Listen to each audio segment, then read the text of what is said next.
Back at Minute Maid Park, Astros opening a brand new series with the Oakland Athletics. They're coming in pretty hot. Those A's have been playing some pretty good baseball, and so have the Astros, so it should be a very good series between these two. Jesse Hahn, the righty, on the mound for the A's, who pitched pretty good against this team earlier this season.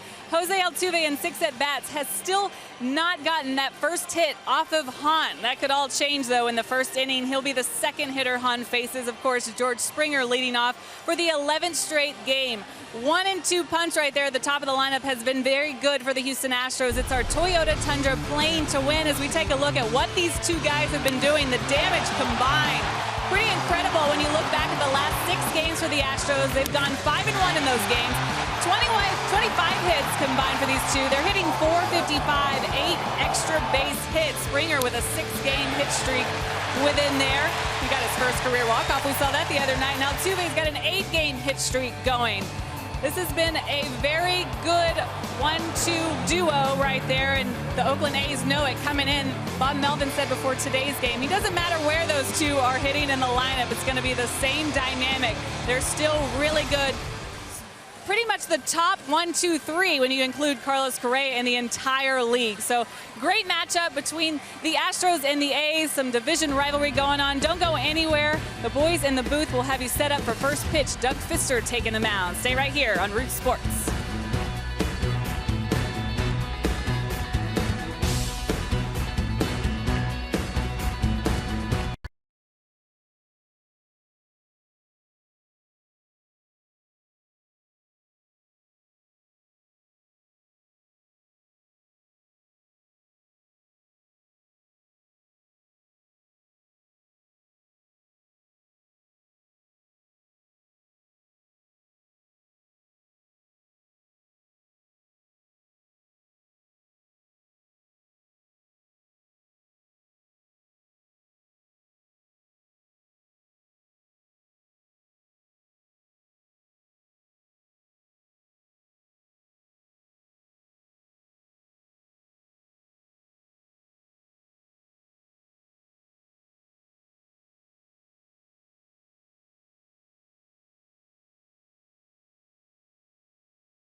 Baseball on Root Sports is presented by Lexus, the new 2016 Lexus ES and ES Hybrid. It's next level luxury. By Jack in the Box, it's back with Portobello Mushroom Buttery Jack. Taste it before it's gone at Jack in the Box. And by Southwest Airlines, transparency, low fares, nothing too high. It is at the moment not raining in downtown Houston. That's a story. Doug Fister taking the mound, shooting for win number 5 of the year. He's had that very consistent month of May that you may have picked up on a little bit earlier. But if you're just joining us right now, he has a 3.86 ERA, and that's come down in the last month. Here's a look at the starting lineup for Bob Melvin and the Oakland A's. Coco Crisp is the left fielder, with Jed Lowry, the former Astro, at second base. Stephen Vogt bats third, the catcher. Danny Valencia has been torrid. He's the third baseman and the cleanup man, with DH Chris Davis mashing long home runs. Yonder Alonso at first base. Marcus Semien, the shortstop, has smoothed out his defensive problems. Chris Coughlin's in right field. Billy Burns, the center fielder. The pitcher will be Jesse Hahn.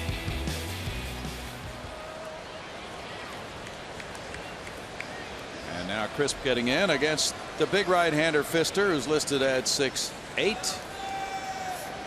Chris starts the night at 242 and takes ball 1. Mike Winters is the home plate umpire. Pfister has kept his walks down, 22 walks in 60 and 2/3 innings. Luis Valbuena's on the grass at third. That pitch comes in for a strike call. That's an important pitch for him, Ash. And Doug's a guy who likes to keep a nice pace going in a ball game. Get ahead in counts to where you can stay in that lower part of the strike zone.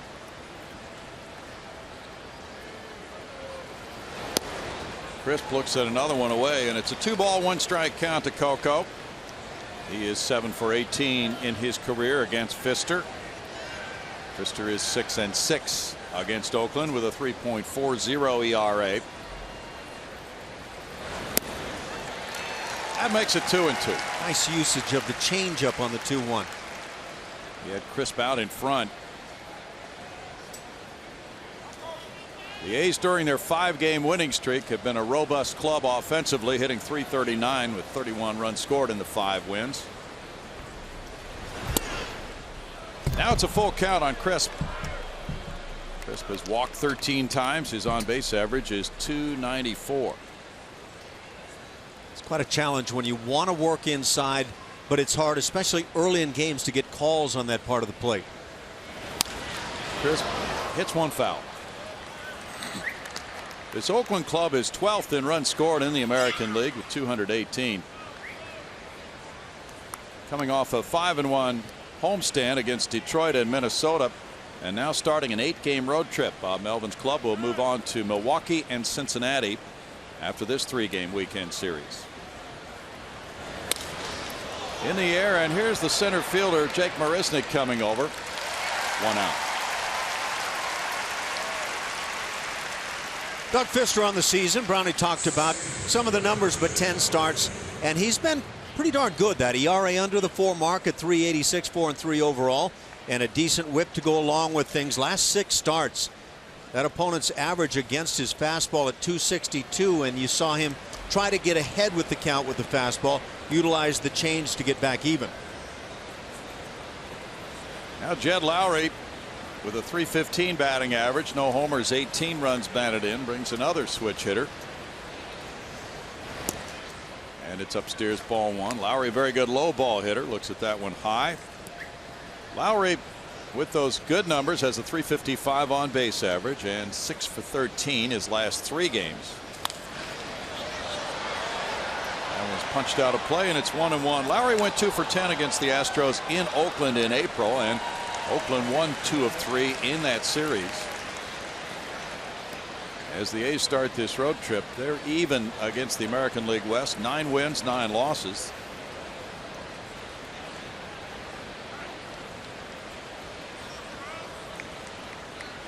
The Astros have some ground to make up if they're to get back to 500 against the AL West. They're 6-13.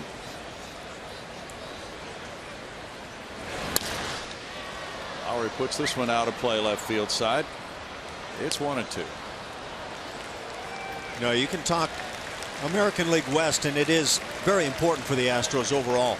But it's a lot about the Texas Rangers, who have gotten off to another great start against Houston, 6-0. Texas is playing Seattle this weekend in Texas. High shot to right center field. A long run here for Springer. Digging way back toward the warning track. That's a rangy right fielder. He went to about the 400-foot mark to snag that high drive by Lowry. Well, you're getting some range out of your right fielder when he winds up on Tal's Hill at the end of a play.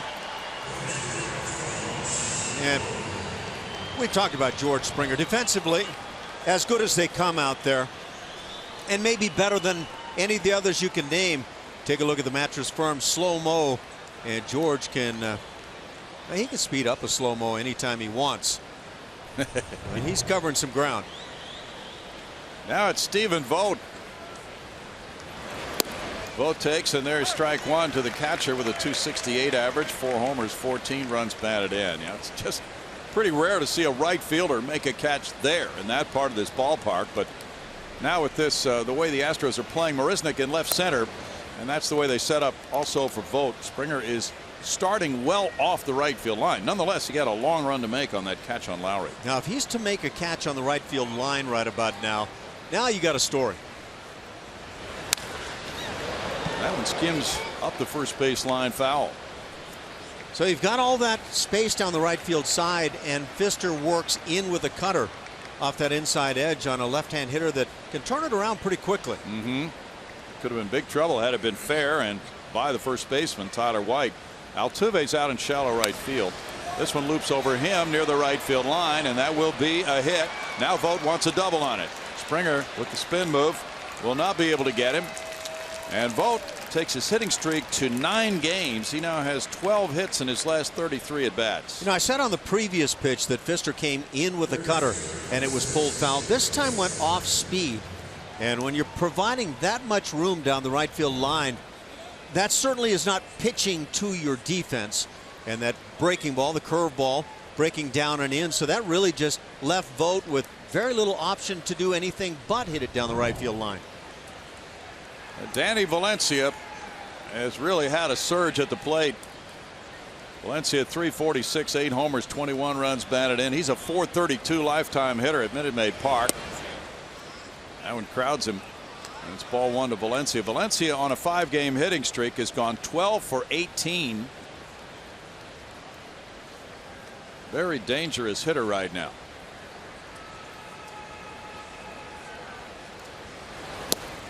In for a strike. Valencia ripped up the Astros last season. He missed the first series in April between these two clubs in Oakland with an injury. But the Astros know all about this 31-year-old slugger from Miami. He hit 436 against them last year. 4 homers, 11 runs batted in. You know, I think when you've got a guy that is this hot right now against the league, you have to be willing to walk him at times, not allow him to beat you. And so to me, a walk in this scenario with first base open is not a bad thing at all. Especially when the pitcher falls behind in the count. Now it's 2-2. I got to that changeup on the 2-1, so that's twice already for Pfister. This one up, and yet Valencia out in front. He was trying to make this a 2-0 game early. He can do it.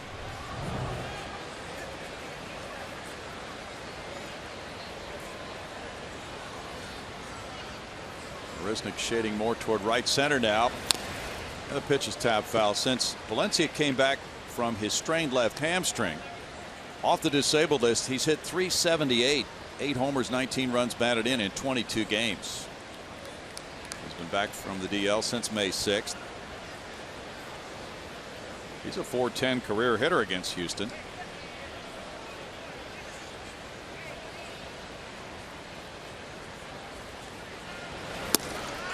Strike 3 call, and that's a big one for Pfister here in a scoreless first inning with a man left after the double by Vogt.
The Astros come up with this starting lineup for A.J. Hinch, brought to you by Southwest Airlines. It's George Springer, of course, leading off in right field. Jose Altuve behind him at second base. Carlos Correa at shortstop. Colby Rasmussen left field. Evan Gattis the catcher. Luis Valbuena at third. Tyler White at first. Tony Kemp, the DH, bats eighth. Jake Marisnick is in the 9th spot in center field. And on the mound for the Oakland A's, Jesse Hahn. Just his 3rd year in the major leagues, lifetime against the Astros. A couple of previous starts, 1-1. The numbers are good. He's had good success against the Astros, especially earlier this year. Jesse Hahn is a guy who's been troubled by the long ball, almost 2 per 9 innings. Teammate of Matt Harvey in high school, facing George Springer, who's on a rampage. And there's strike 1 to George. He's put together a 6-game hitting streak, leads the club in homers with 13. Take a look at that MD Anderson strike zone early in the game. That outside corner has been coming into play here early goings. 0-2. Springer's driven in 34. He has eye-popping numbers, and they've been growing daily since he was promoted to the leadoff spot in the lineup, as you know. During this 6-game hitting streak, he's gone 13 for 29.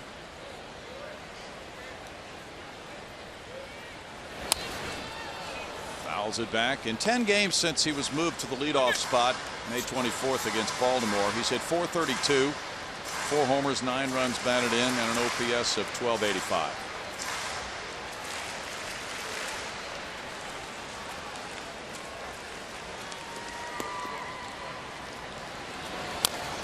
Big curveball's tap foul. We saw a lot of that pitch as you and Blummer and Julia worked that game in Oakland April 30th.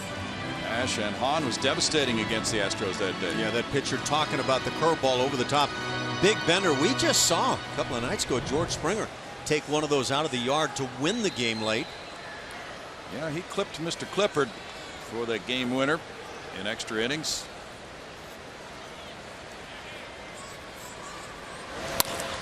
Liner to right center field, and Springer gets this one started, extending his hitting streak to 7 games with a sharp single on the 0-2 count. They worked George hard away early, got a call off the corner in the middle of the count. They came with a slow curveball. He had a big hack. Then they tried to come in with the heater, and George able to just shoot it into right center.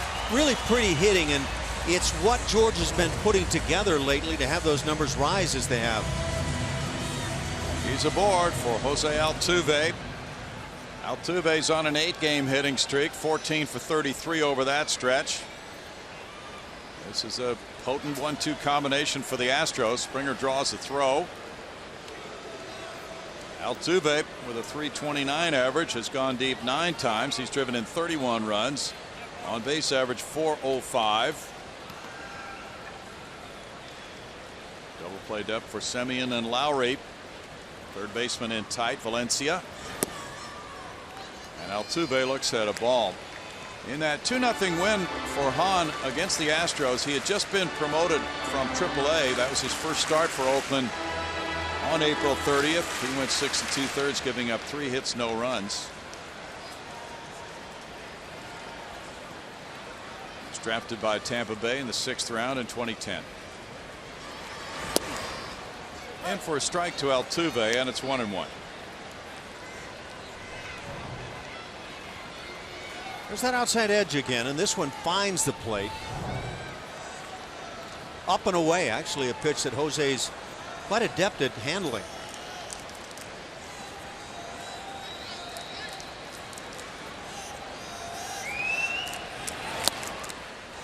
Altuve takes it. It's 2-1. Altuve now has 902 career hits in 723 games. We were talking about it, Brownie. It's going to be some point this year, barring injury, where he gets to 1,000 already. At that point, he'll only need 3,000 and what is it, 400 and something to get to Pete Rose. So yeah. Stay tuned on that one. 3-1 now to Jose, and he's consistently worked good counts this season. Hahn with 11 walks, 14 strikeouts, and 30 in the 3rd innings. Has a 4.15 ERA. 1-1 lifetime against the Astros with a 2.13 ERA. Hahn has never pitched more than 116 innings in a professional season. He had Tommy John surgery, missing a lot of the 2010 and 2011 seasons. Foul back. 3-2 now to Jose. Time now for the Ford Spray Chart. Talking to Jose Altuve at Minute Maid Park. What's he done on his career? Picked up a few hits. And he is more of a pull hitter than a lot of people really think, and he'll rake it down that left field side. But he uses center. He certainly uses the right field side. Jose Altuve is just a really good hitter at this level. Springer takes off. It's ball 4. 2 men on, nobody out. Altuve drawing his 28th walk. He has been the toughest to strike out in the major leagues to this point of the season. And his walk to strikeout ratio 28-22 right now. 2 men on for Carlos Correa. Correa's on a 5-game hitting streak. These top 3 guys have all been rolling at the same time. At 256, he has 8 homers, 28 runs batted in.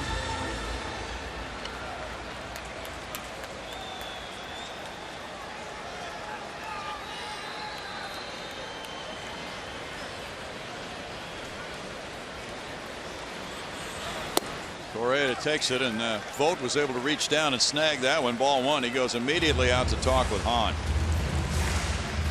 Runner at second. Springer now. A new series of signs. Don't know if that was a cross-up or not, but Vogt immediately went out after that first pitch when Springer reached second base. It's fairly easy for a catcher to be crossed up and handle things if you go from fastball, which I think is what Vogt was looking for, in to something, a slider type pitch away. You can adjust that way. When you call breaking ball and get fastball, next to impossible. Yeah.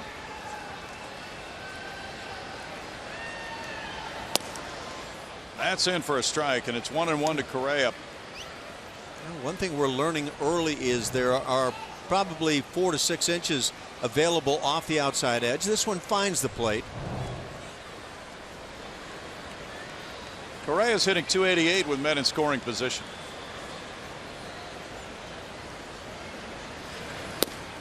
Breaking pitch away makes it 2 balls and a strike. Oakland is directly in front of Houston in the AL West standings. Oakland 25-29, 6.5 games out of first. Houston 25-30, 7 games back. Seattle and Texas are in a dead heat at 31-22 as they play tonight in Arlington. Foul back. How about that Seattle comeback last night at San Diego? The Mariners trailed by 10 runs, 12-2, and they came back to win it. So now there they are, sharing the top spot in the AL West. Seattle Mariners ball club has really tuned up their offense this year, and Robinson Cano, as the Astros saw earlier in the season, is right at the heart of things. Colby Rasmus is on deck.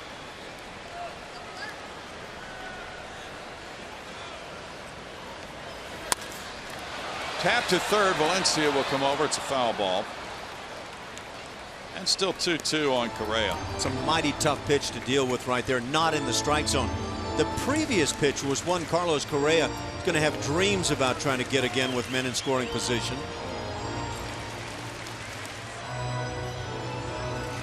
Correa picked up the pace when the Astros left for Anaheim on May 27th. Since then, he's hit .348, going 8 for 23.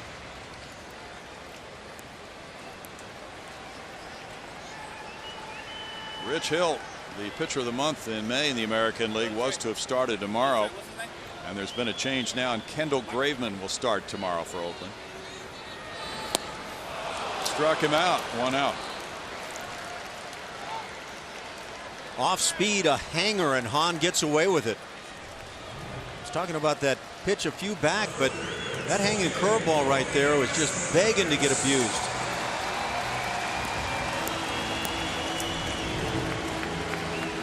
Colby Rasmus with a .219 average, 8 homers, 31 runs batted in. Has hit only .162 his last 10 games. He went 1 for 9 in the Arizona series. The Colby Jack hat is out. Line drive will have to do, and that works very well. Here's Springer turning third, coming to the plate. Billy Burns' throw cut off. Play at second, safe. 1-0 Houston. Rasmus picks up RBI number 32. Well, it's a good thing the Oakland A's don't have a guy with a gun in center field, because George Springer was still a good full stride away from third base when this ball was picked up in somewhat shallow center field. George had to really turn it on to get to home plate, and aided by the fact that there wasn't a strong throw coming that way. I don't know if we'll get a peek as we see Colby know how to handle that hanging curveball. Burns just hits his cutoff man, and right there they thought they might be able to get an out at second. George Springer right about here is where he was when the ball was picked up, and he just turns on the gas. Evan Gattis now is starting at catcher for the 4th consecutive game. Jason Castro still under the weather. Gattis at 226 has 6 homers, 16 runs batted in. Strike 1 to Gattis.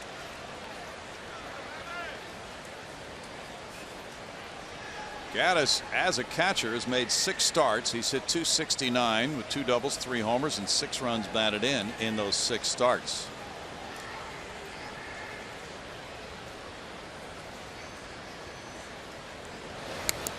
Foul ball, and that one hit the on-deck hitter, Valbuena. Let's take a look now, Bronny, at our Lexus defensive rankings at that outfield. It's kind of a coin flip with all of them, and I would say Billy Burns might have the least of the arms out there, but guys you're probably going to try to run on, especially now that the Astros have the lead. Coco Crisp, a guy who's been a good outfielder defensively for years.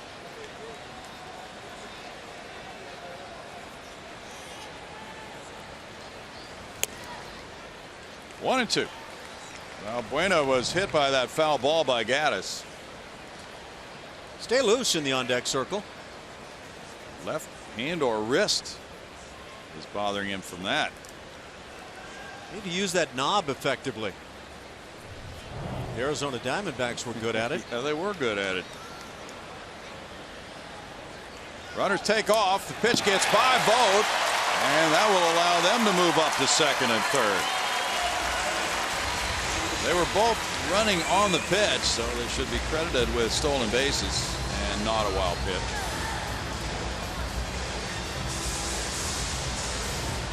Yeah, this pitch is just not handleable. That's pure get lucky and pick one in the dirt time. Oh, very good pitch for the Astros to run on. Just taking your chances. You're hoping you're picking a breaking ball count.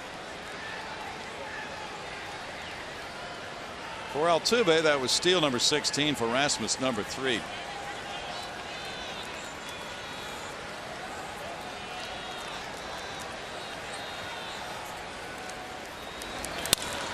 There's a shot to Lowry. Altuve's coming home as the throw goes to first. 2-0 Houston.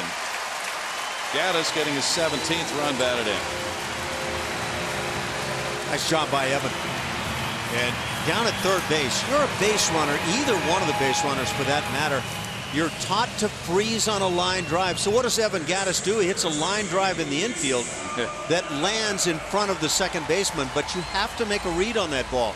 And that accounted for the little bit of a delay for both Altuve and Rasmus. Sure did. Well done by Altuve, scoring run number 2. Gattis driving it in. Now Rasmus went to third, and here's Valbuena. Inside, that one almost hitting Luis, and we've seen 3 times now in this homestand inside pitches, forcing him to jump back. Well, he's probably starting to feel like a dartboard right about now. Yeah, he glares out there after that inside offering. Valbuena with 6 homers, 17 runs batted in, is hitting .223. It's obviously a strategy. 2-0. Altuve so good in every aspect of the game, like reading that ground ball to Lowry and taking off for home. And that was his 43rd run scored. He's 4th in the league in scoring runs. Valbuena looks at ball 3. You know, Bronny, I've never been a fan of a hitter staring out to the mound when a pitch comes inside. It's part of what pitchers are trying to do. They're trying to establish different sides of the plate. Ball 4. 22nd walk for Valbuena, second walk of the inning for Hahn. Well, this is already a much better offensive effort by the Astros against Hahn than the Astros were able to put up in that first one in Oakland. Yeah, they had only 3 hits off him, and he was just in command in that game. Jesse last year was 6-6 for Oakland with a 3.35 ERA, made 16 starts. Started this year at AAA, as we mentioned. He's been there for 2 different stints. Tyler White has 7 homers, 18 runs batted in. He's hitting .224. He looks at strike 1. White was 2 for 11 in the Arizona series. And we're just going to count that as the 4-game series. It was actually back-to-back 2-game series, but in terms of what these hitters did against Arizona in the 4 consecutive games. Way outside. That's been the case a few times for Hahn, pulling that fastball away from a right-handed hitter. Stephen Vogt has already told himself behind the plate, be ready. That backhand side is going to be in play here. Yep. Runners at first and third with 2 outs, 2 runs home. 30th pitch of the inning coming up. The A's had an off day yesterday on their 5-game winning streak. They landed here about 10 o'clock or so last night, but we were told by a member of their broadcast team that they had to circle a while until Hobby Airport was reopened so they could land.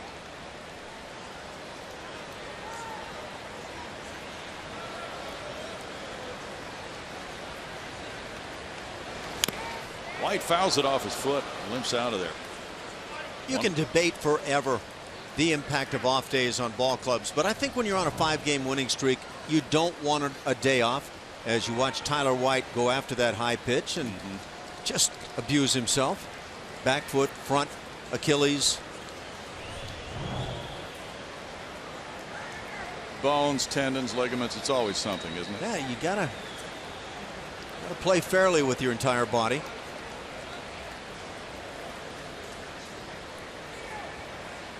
Runner takes off from first, ground ball up the middle, sneak on throw into center field, scoring Rasmus to make it 3-0. And Valbuena, who was moving on the pitch, got to third on the RBI single by White, his 19th run batted in. The Astros have put some runners in motion, and some good things have happened in this inning. You know what you might say at the start of a game like this, start of a series, let's go ahead and hit around the order in the first inning and then take our chances, and the Astros have been able to pull that off. Past a diving Semien into center field. Well, Tyler White got another pitch up there. He had already taken a little batting practice up there, so he was ready.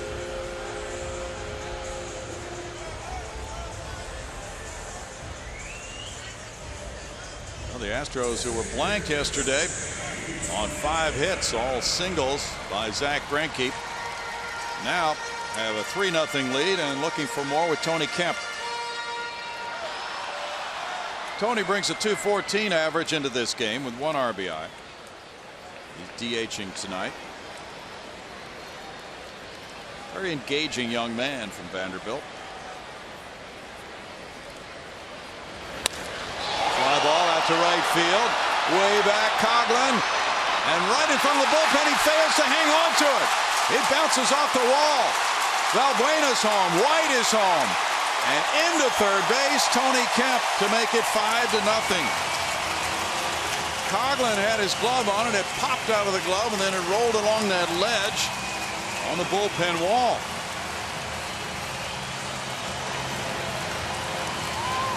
Now you're having a first inning in a meaningful game, meaningful series, and meaningful stretch for the club. And the Oakland A's, who have been on the winning path 5 straight, not getting some good defense to start it. Off the heel, the glove of Coghlan. Now Jake Marisnick. Line drive over shortstop. He gets an RBI single to make it 6-0. The Astros bat around and really put things together.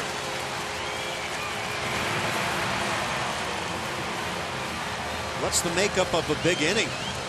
This is one way to do it, and surprising that it's Carlos Correa is the guy who struck out early in the inning. Jake has been heating up. Doesn't crush this ball, but he's been getting much better swings lately.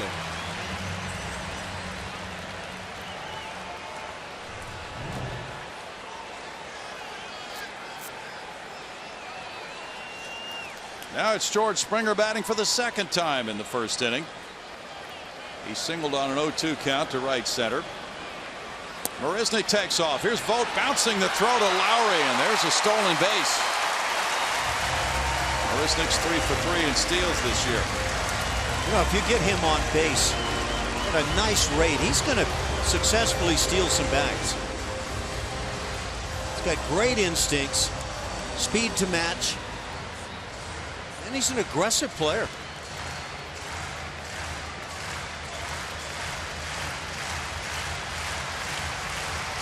Three steals in the inning for the Astros. Houston Methodist brings us our league leaders as we look at since May 1st, scoring 3+ runs.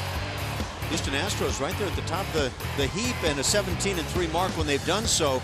Giants have been playing good baseball, and they're right behind the Astros in that regard. So that's where the Astros stack up, and the month of May was a good one. Ball 2 to George Springer.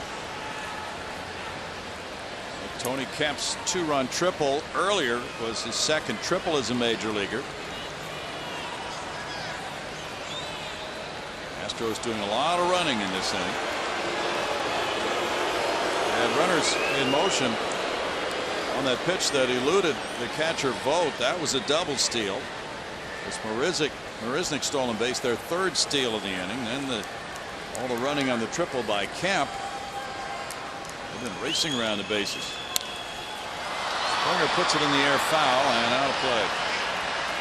Looked like from the footage that was quite a turnout for George's bowling event last night. For that camp for the Stuttering Association for the Young, raising money to send kids to that camp this summer. Very successful event in downtown Houston at the bowling alley. Really great of George to be a part of something like that mid-season, right at a time when, you know, a lot of people are saying this ball club needs to turn it on now. Andrew Triggs is warming up in the bullpen for the A's.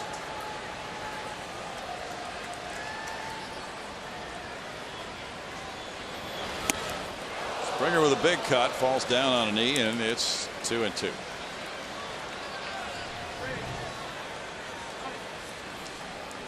Not shy about taking that big hack. Right-hander Triggs getting loose. 37 pitch first inning so far for Hahn. That's cracked to left field. That'll go to the wall. And it's 7-0. Springer with the RBI single. 35th run batted in. George with 2 hits already, and we're still in the first inning with Marisnick scoring.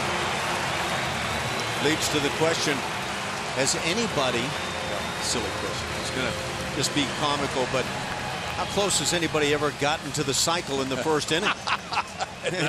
George is doing pretty well with a single and a double. Yeah, I was thinking you were going to ask, had anybody had 3 hits in an inning? Well, you're going cycle on us. Yeah, it felt clever for an instant, and then that went away.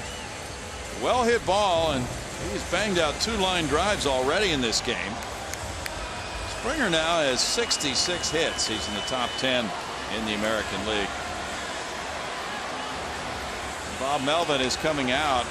What a disappointing start for any club after an off day on a 5-game winning streak to have the starting pitcher shelled like this in the very first inning and have to come get him. But that is the case. Triggs will be making his way in, and the Astros really have their fans all fired up with this 7-0 first inning lead.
7 runs home on 6 hits already. They've drawn a couple of walks.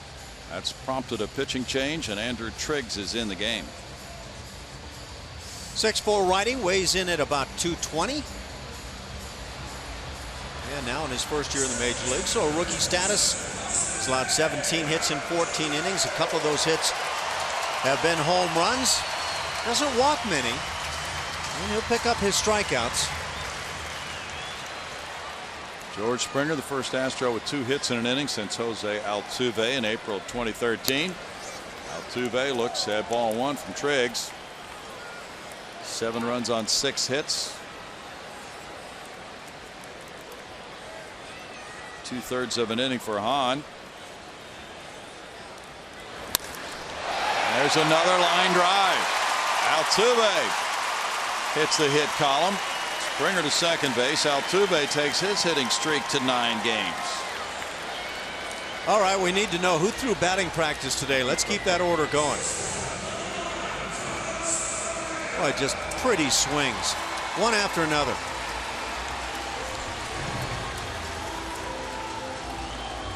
This is already the Astros' biggest inning of the season. They've had a couple of 5-run frames, and they're still looking for more with Carlos Correa. He struck out in the first inning. 7 runs on 7 hits.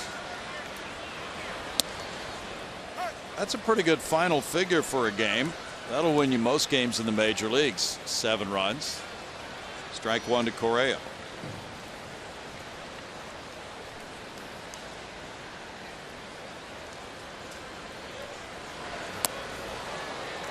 Oh, 2.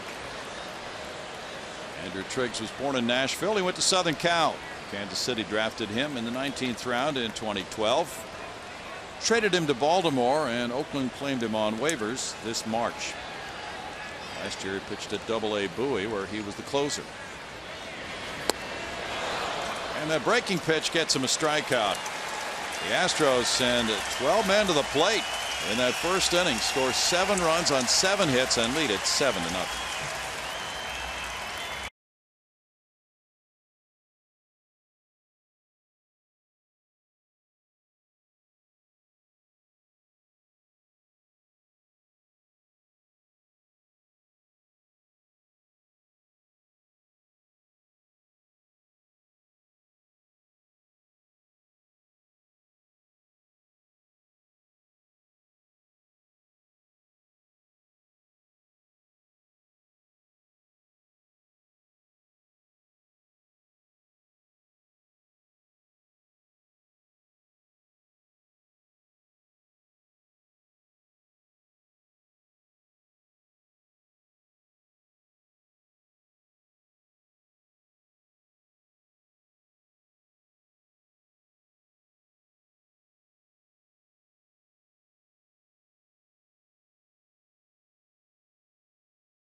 Nothing. Astros on top of the A's. It was a long wait for Doug Fister, who's getting it loose right now, getting back to work. He had a great month of May, but if you ask him, he says he still has a lot of work to do. He works closely with the pitching coach, Brent Strom, but also the assistant hitting coach, Alonzo Powell. I'm serious, the hitting coach. These two were together in AA with the Mariners, and they constantly bounced things off of each other back then, what hitters were looking for, maybe what pitchers were trying to do. And Fister said that Zoe got him paying close attention to details like elbow and shin guards to get an idea of what some tendencies were. This is back years ago.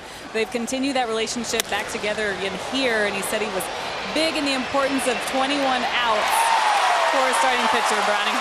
Tremendous catch by Jake Maristic in center field on a bolt by Chris Davis.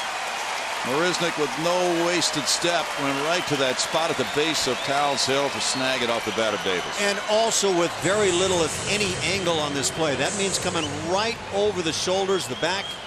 And Jake Marisnick is one of those guys that can make this play. Not many can. Excellent play by Marisnick. 7-0 lead for Pfister. Yonder Alonso, the batter. Yeah, that's interesting that he works with Alonzo Powell, the assistant hitting coach. But they have that long-term relationship from way back. You know, there's an angle in this game that Doug Pfister, I'm sure, has already considered. But when your club, like the Astros, jumps on top 7-0 in the first inning, the opposition says, let's go swing the bats. And we saw that immediately in the inning here, a big swing and a long drive.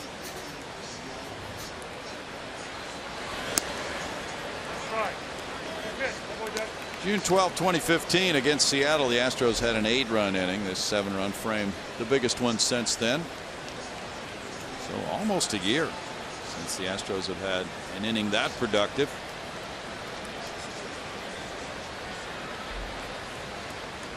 And Pfister is one of those guys who will throw strikes whether it's a 7-run lead or not.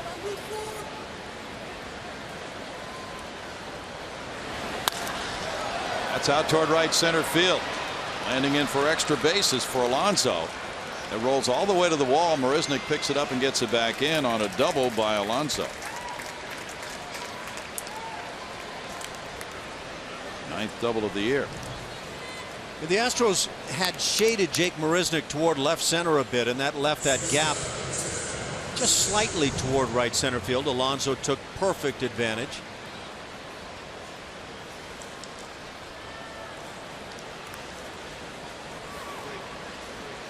Marcus Semien at 229 with 10 homers has 24 driven in. Strike to Semien. Semien just had a good homestand for Oakland, going 6 for 20. And he has appeared in all 55 of their games this year. What an advancement he has made as a shortstop defensively. That's what we're hearing. This outside corner against the right-hand hitters has been an area that the pitchers really should be trying to take advantage of. And Semien last year hit 15 homers, drove in 45 runs, but the glove was very, very shaky, and we're hearing that he has really smoothed out those problems. He's made 4 errors so far this year. Also hearing, and we've seen it with our own eyes, Ron Washington, former skip of the Texas Rangers, has been the key culprit there, helping him every day. Wash is really an expert at working with infielders.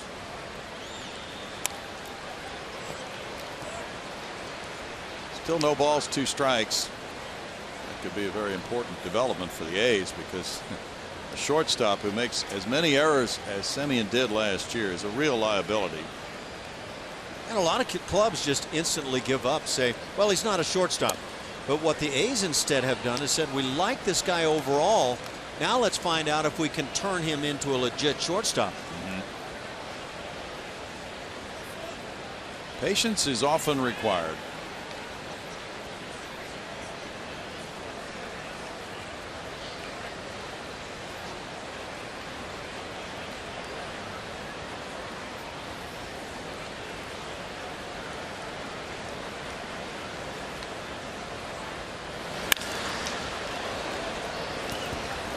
Last year, Semien made 35 errors.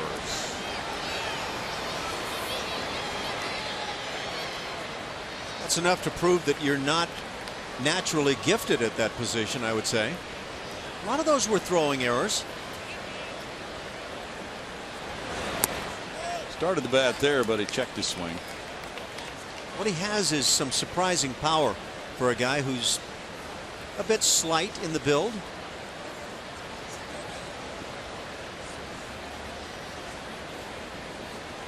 Chris Coughlin's on deck. Pfister lost his balance there and stumbled off the mound.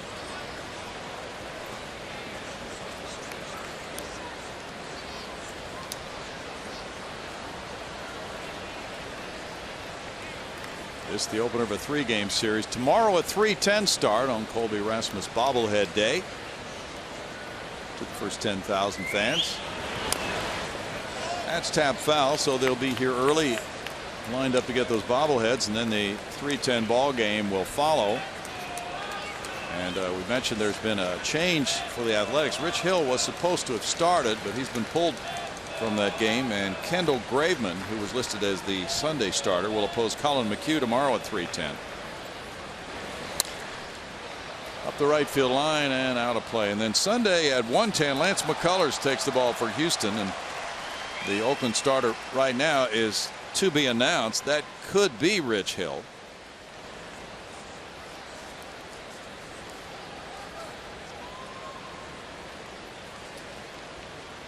This will be a good weekend for scoreboard watching regarding that series in Arlington with the Mariners and the Rangers. Ground ball foul.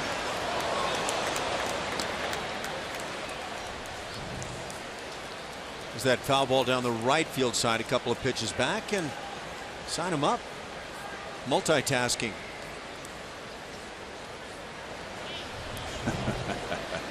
He's not too proud of that. Everything tastes better with a foul ball.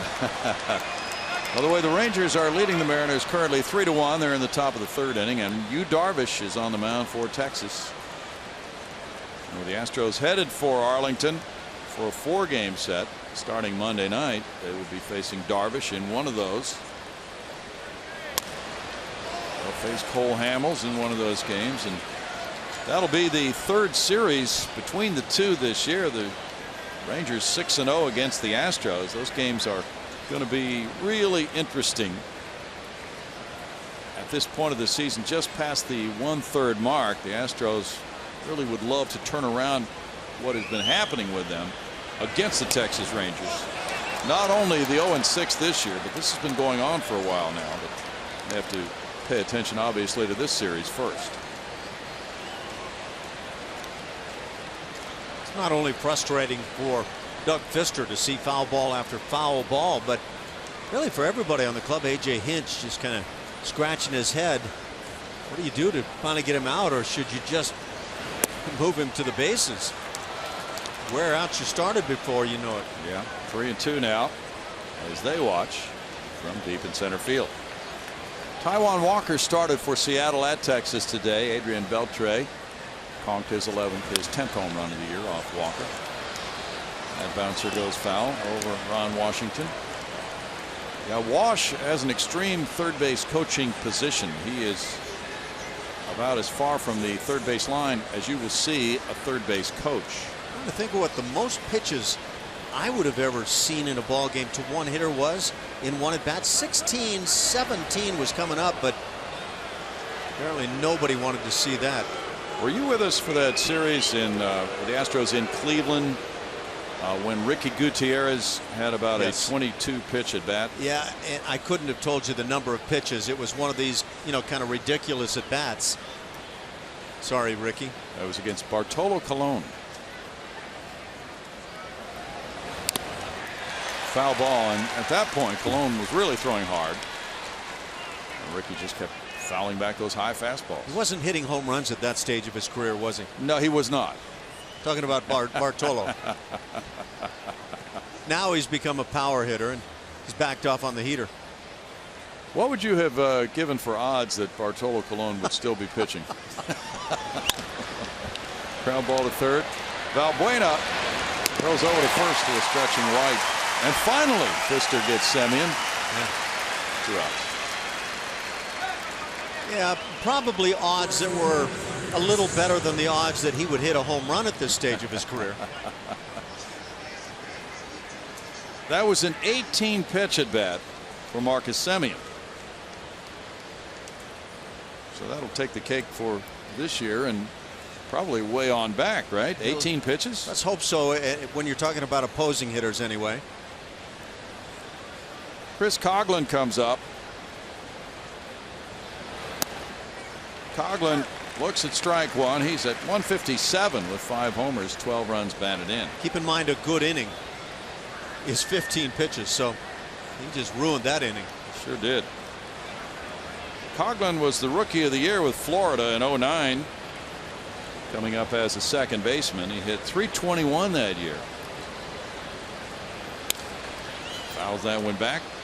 And it's 0-2 to Coghlan, who's now 30 years old. Oh, a little trim.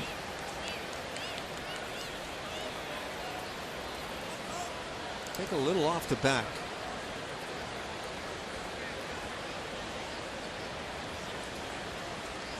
It's being done very carefully out there. 1 ball, 2 strikes to Coghlan. You get cuddled like that when you get your hair cut? No, sir. That is the way to get a haircut.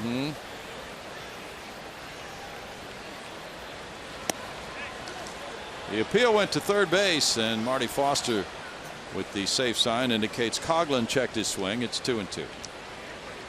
Coghlan's .157 average is the lowest in the American League.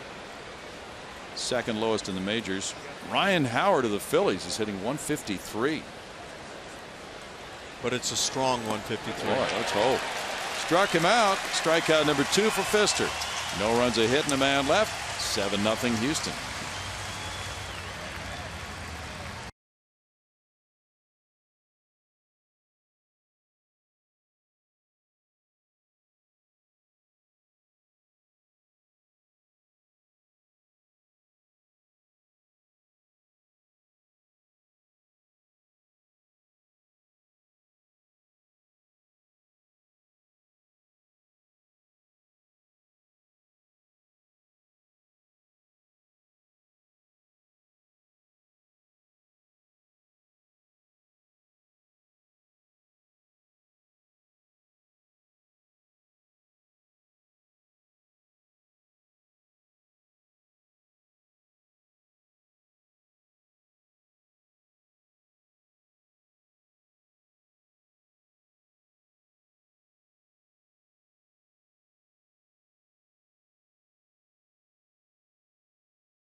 Veterans always welcome here at Minute Maid Park. The Astros come up in the last of the second inning after a rollicking first with 7 runs and 7 hits. Colby Rasmus was a part of that with an RBI single. That made it 1-0. And there's strike 1. So for Jesse Hahn, 2/3 of an inning, 6 hits, 7 runs tonight, 2 walks and 1 strikeout. And Triggs came in. He gave up a hit to Altuve and struck out Correa. Correa striking out twice in the first inning. 1-1.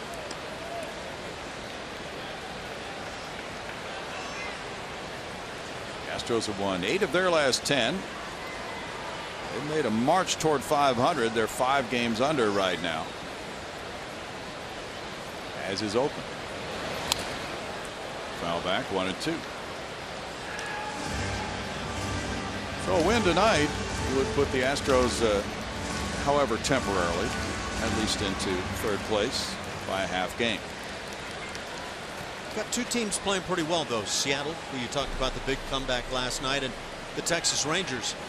So I really feel like this is a stretch where it's quite meaningful for the club, especially those 4 against the Rangers. It would certainly appear that way, wouldn't it? And sometimes we look at a stretch like that, and we did that earlier tonight, and hey, these 7 games look really big and potentially meaningful. 2 months from now we might look back on it and say no, they really weren't. But as of right now, it appears that way. Well, if you're going to keep your eye on the prize, I think you have to look at it that way. You know, that's a fair point you're making here. The count goes to 3-2. If you're a player, the whole mentality is win today's game. The Big Puma just walked in. Have you seen Lance Berkman today? I haven't seen him. He's a sharp-looking man. Lance is going to be joining us the next half inning.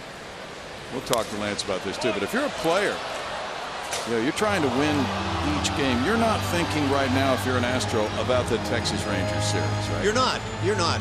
But I think when approached with that question, and that question comes up, how about this upcoming series with the Rangers, you probably say, we'll deal with that when we get there. But when the Astros do get there, I think you have to acknowledge this is a big series and meaningful for this club. Still 3-2 to Colby. There's long been a feeling that you never want to say that this is do or die. You have to win tonight's game or this series. Puts too much pressure on you in the long run if you fail right then. But the Astros have some ground to make up.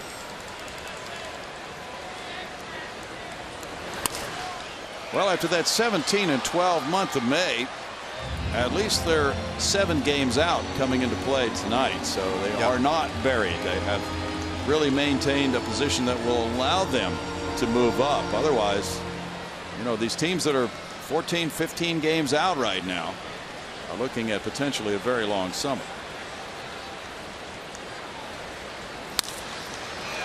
Lowry throws out Rasmus, 1 down. Bring the whole family out to Minute Maid Park this Sunday's game with the Kroger Family 4-pack starting at only $70. This special family ticket package includes 4 tickets, 4 hot dogs, 4 sodas, and a Lot-C parking pass. Get your Kroger Family 4-pack by visiting Astros.com/value, or you can call 1-877-9-ASTROS. Sounds like a great bargain. Ball 1 to Evan Gattis. He grounded out to get a run home. Altuve scoring on his 1 hopper to Jed Lowry in the first inning.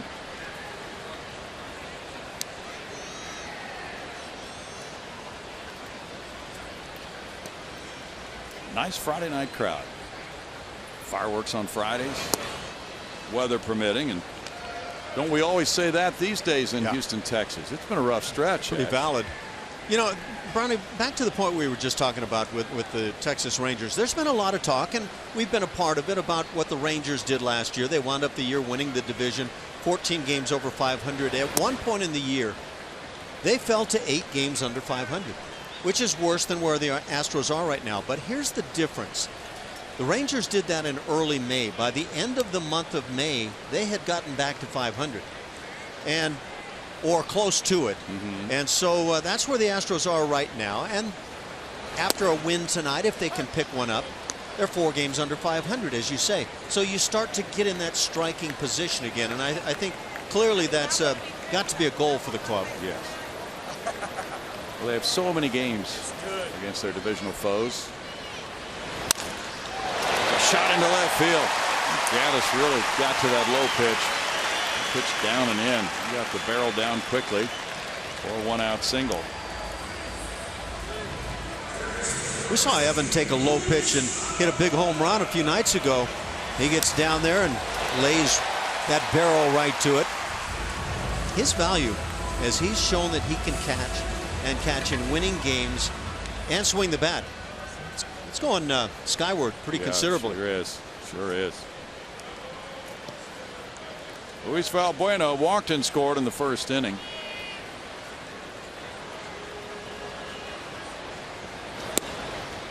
There's strike 1. Yeah, the value of Gattis now that he's returned to catching, at least on a spot basis, really would seem to be much higher. And he's going to do a lot of DHing. Jason Castro get healthy and get back behind the plate. But that knowledge that you can have this DH that can swing a dangerous bat, be a solid catcher for you, quite a plus. And he's only caught, this is his 7th game so far this year, so the results are just a small sample size.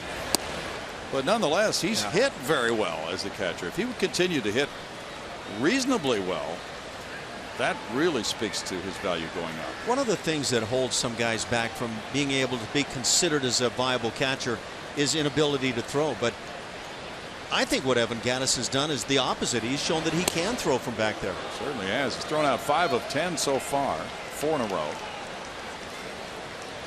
3 balls and a strike now. And going back to his decision to accept the opportunity to go to Double-A Corpus Christi, work on his catching game and get some at-bats, that really has helped the club. Another walk to Valbuena.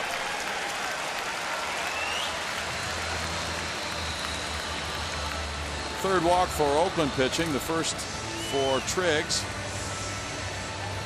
And he'll be visited. Kurt Young's the pitching coach.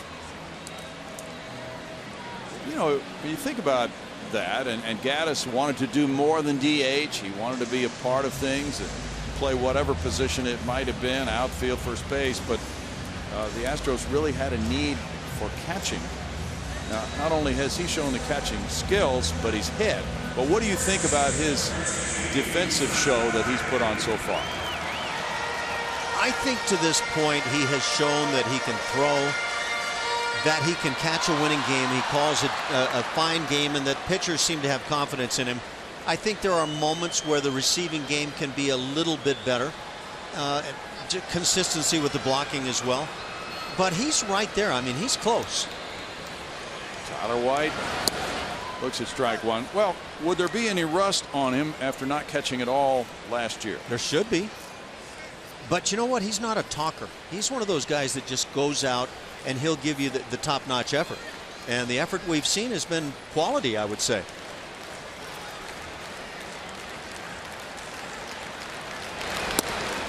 White hangs in. 1 ball, 1 strike. The lower half did. Yeah, that arm angle is a little troubling for a right-handed hitter, right? Yeah. Boy, he steps out there toward the third base line, throws across his body a bit. Top part of the body for for Tyler White has a tendency to head toward third base sometimes. 1-2. Tony Kemp on deck. It was a big swing the Astros got from Tony Kemp. Nice 2-run triple.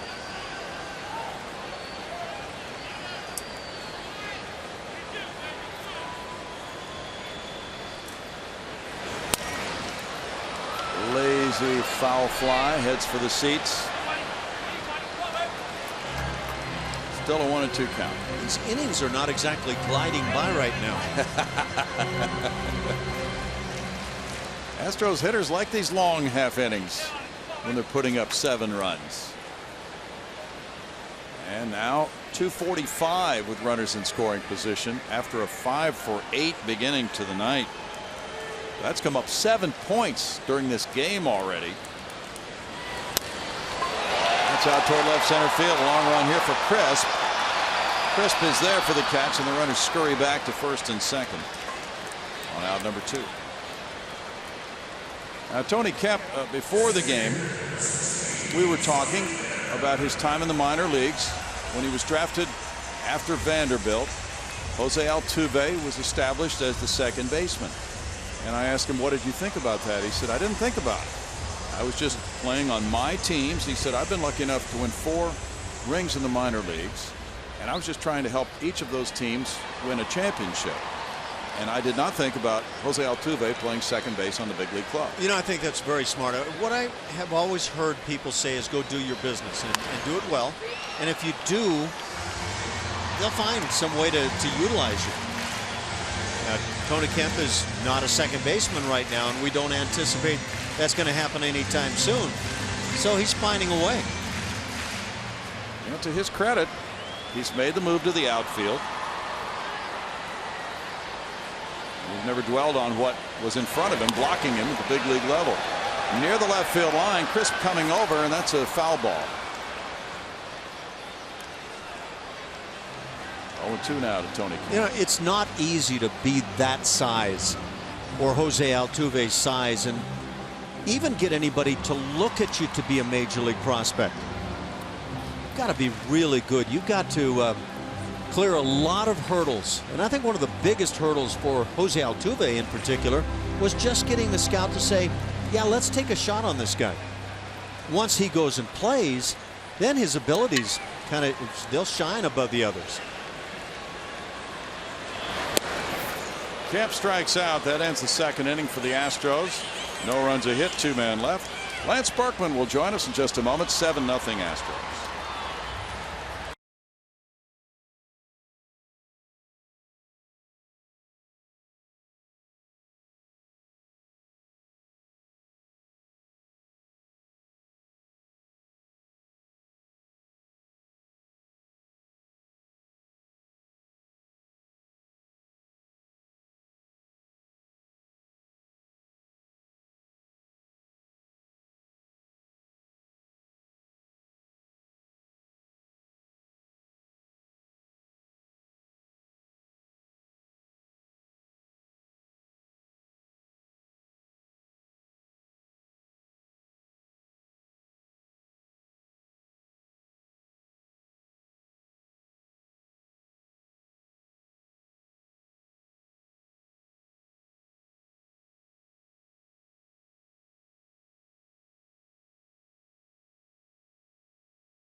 Favorite Astros joining us now in the booth. Let's look back at Lance Berkman. Tremendous career, most of it as an Astro, and he hit a lot of meaningful home runs, extra base hits, threw a lot of walks, good fielder.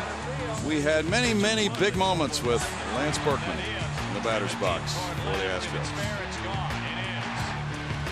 You know what? The Puma was simply one of the best in the game, and this was one of the great moments right here. We all knew he was going to make that catch. He knew it too.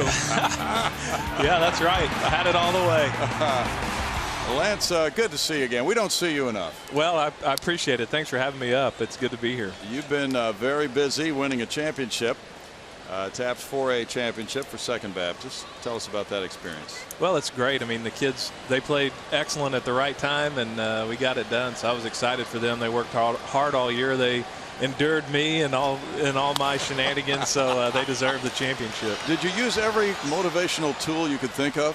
Well, you know, I got a chance to play for a couple of really good coaches / managers. So I took a little bit from Coach Graham, and I took a little bit from Gar, and I took a little bit from Tony La Russa, and I tried to kind of roll it into my style.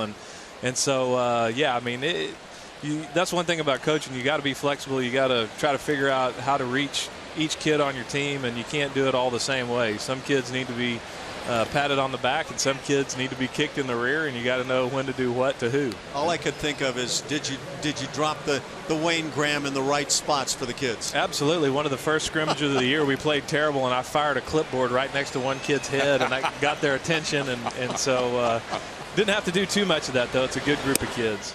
Well, you could always call on your trusty assistant there, Andy Pettit. Now, Andy Pettit's got some magic fingers. He started calling pitches later in the year, and it made a big difference for us. He took control and really was a big reason why we were able to win the state title. Altuve with a flip to first. He gets Billy Burns, and as you watch these Astros, you probably have not watched a whole lot, but we'll look at home run leaders with Bagwell, Berkman, Biggio, Wynn, and Glenn Davis, and you've seen the Altuves of the world, the Springers, maybe a little bit this year. You've probably been busy that you haven't been able to watch too many games. What do you think of this club? I mean, you know, it's exciting to watch this group. They've got a bunch of really fun players in the prime of their career, just entering their prime. So, you know, every time I get a chance to see them, it's good baseball. So I hadn't had a chance to watch them too much this year because of the coaching gig like you were talking about, but always enjoy it when I can watch them. Here's one of the things that really intrigues me, because there are some parallels here. You were on a couple of clubs that did not get off to good starts, that wound up getting into the postseason, won the World Series team. late in the year, you have a lot of ground to make up. How tough is that? How did you guys go about getting that done? Well, the big thing in the big leagues, really, or anywhere you're playing baseball, is about your pitching. And if you can get your starters to get on a roll, that's the way you do it. That's how you make up that ground. And you know, those teams that you're talking about, we had great starting pitching and an excellent bullpen. And when you get off to a bad start and you got Oswald and Clemens and Pettit as the top three in your rotation, you know that at some point they're going to put together a string of starts that's going to get you kind of jump started, and that's exactly what happened. So they start shutting guys down. You get a little momentum, you get a little good feeling going in the clubhouse, and that's really kind of how you battle back. May I just say, it's always good to have pitching, but you guys also had the killer bees and some others in there, so there was offense to go with it, and I think that blend is always a key. Oh, sure. I mean, you know, you're not going to win at a high level if you can't do a little something offensively. And you know, one thing about that you really can't say enough about, I think, in a team setting is just how guys play together and the chemistry and the enjoyment of coming to the ballpark every day. And just, you know, you're around each other so much, you've got to kind of like the guys that you're playing with. And if you do, that's a big help. And the teams that I was on here were always great in terms of the personnel, and we all got along and enjoyed playing together. Once you guys started rolling in 05, and for that matter in 04, things weren't all that rosy in the first half of the season. Then that late season momentum is really fun for the fans to watch. How about as a player, though? You really couldn't sit back and enjoy it that much, right? Well, it helps, though. You know, when you're having a fight like that the last month and a half of the season, it really prepares you for what you face in the playoffs. And so a lot of times you see those wild card teams that are scratching and clawing for a month and a half. All of a sudden you get into a playoff series, and well, it's just the same kind of baseball we've been playing. So I think that it helped us. You know, in 04, I think we went 34-10 in our last 44 games to clinch on the last day of the season, and then we clinched on the last day of the season again in 05. And just that mentality of our backs are against the wall carried over into our playoff runs, and it was beneficial.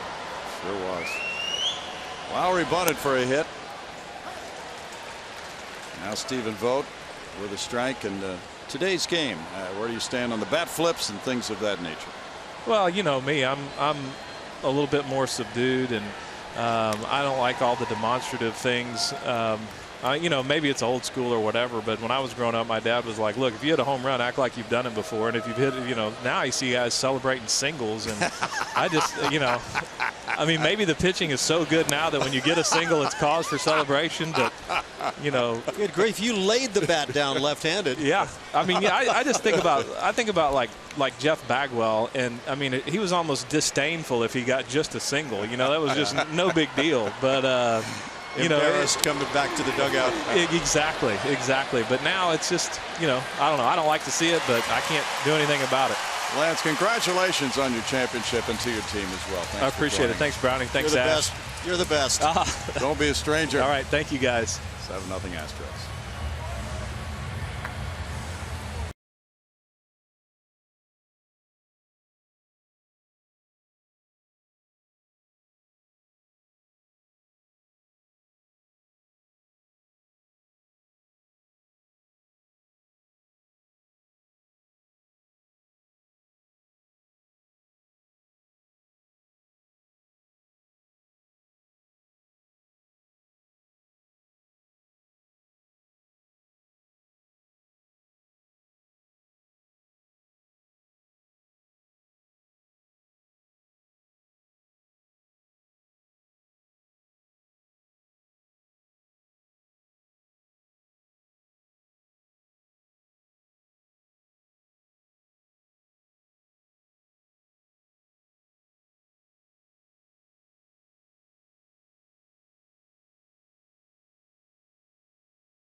Let's take a look now at Bringing the Lumber, brought to you by Yellowwood. George Springer, 2 hits in the first inning, a single and a double over the last 11 games. Batting leadoff, hitting .456. That's kind of cool. .490 on base, and the on base plus slugging up over 1,200. George Springer is making a big difference, and when you look at the way the Astros have won 8 of 10, pretty good reasons right there at the top. 7-0 Houston. Now here's the first pitch, and George Springer right there as Jake Marisnick bats, taking ball 1. Marisnick had an RBI single and stole a base, scored a run in the first inning. Ground ball back to the pitcher, Triggs. He turns that one into out number 1.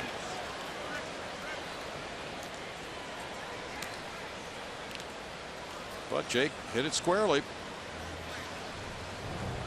Yeah, and he's been doing that much more consistently lately, getting his hits in the process.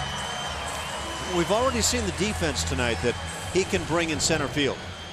That speed game on the bases. Springer already has 2 hits in this game. Has scored a run and driven in a run. Nice start for George. Taking strike 1. Somebody asked on Twitter, has anybody made all 3 outs in a single inning ever in the game? My response was, it sounds rather improbable. Semien. It's Springer. Yeah, I don't know that it hasn't happened though, but yeah, it's hard to answer a question like that because A, we don't know, and B, we would be guessing. But in what, 150 years of this game, a lot of things have happened that you don't think have happened. I'm going to still go with I don't think it's happened. I think you're probably right. You're probably right. Tell you what, if it did happen to a guy, he'd be the first guy making sure that it was not remembered by anybody. It would have to be a pitcher, right? Not necessarily. Yeah, exactly. Jose Altuve takes that one, and it's ball 1. Well, let's put it this way. If it wasn't a pitcher back in those days when the pitchers hit, yeah, that was a pretty good hitting pitcher going on through that 1 inning somewhere. Yeah.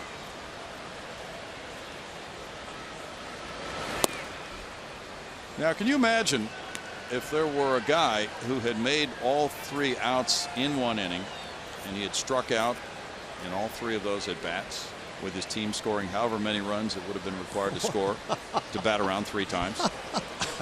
Oh boy. Let's see. Well, it would have to be one of the guys at the top of the order. Sure. And I'm trying to think of what the minimum number of runs you'd have to score in that inning to make that all happen. Oh, you would have to get into higher math. Well, I've got the slide rule here for you. Probably about 18 runs, something like that, we'll say. Just roughly a guess. Well, so, yeah, that would be a standout if one guy struck out 3 times. pretty fair inning. He might be sent down the next day. I don't think that's going to happen with Carlos Correa. The 2 strikeouts in the first inning. No, it won't happen. 3-2 to Altuve. Rangers lead the Mariners 6-1 at the end of 4 in Texas.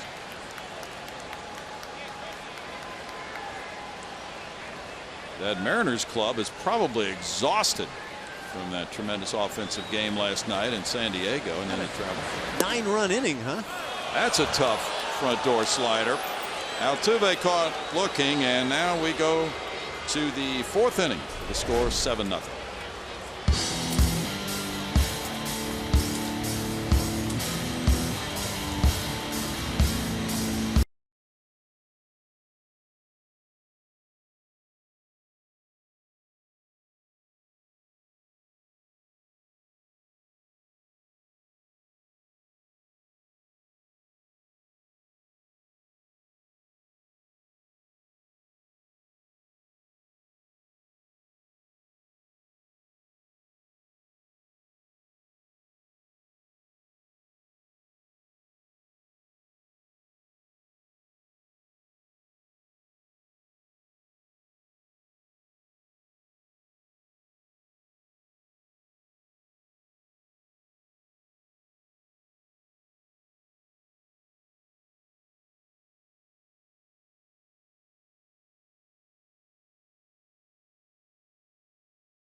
7-0 ball game. The Astros lead it. Doug Fister goes out for inning number 4.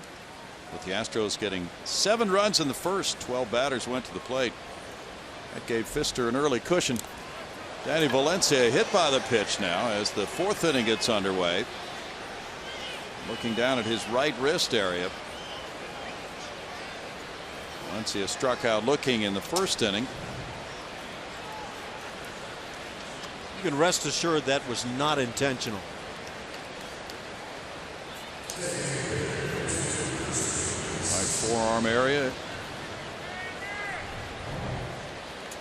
He's not being visited by any of the training staff.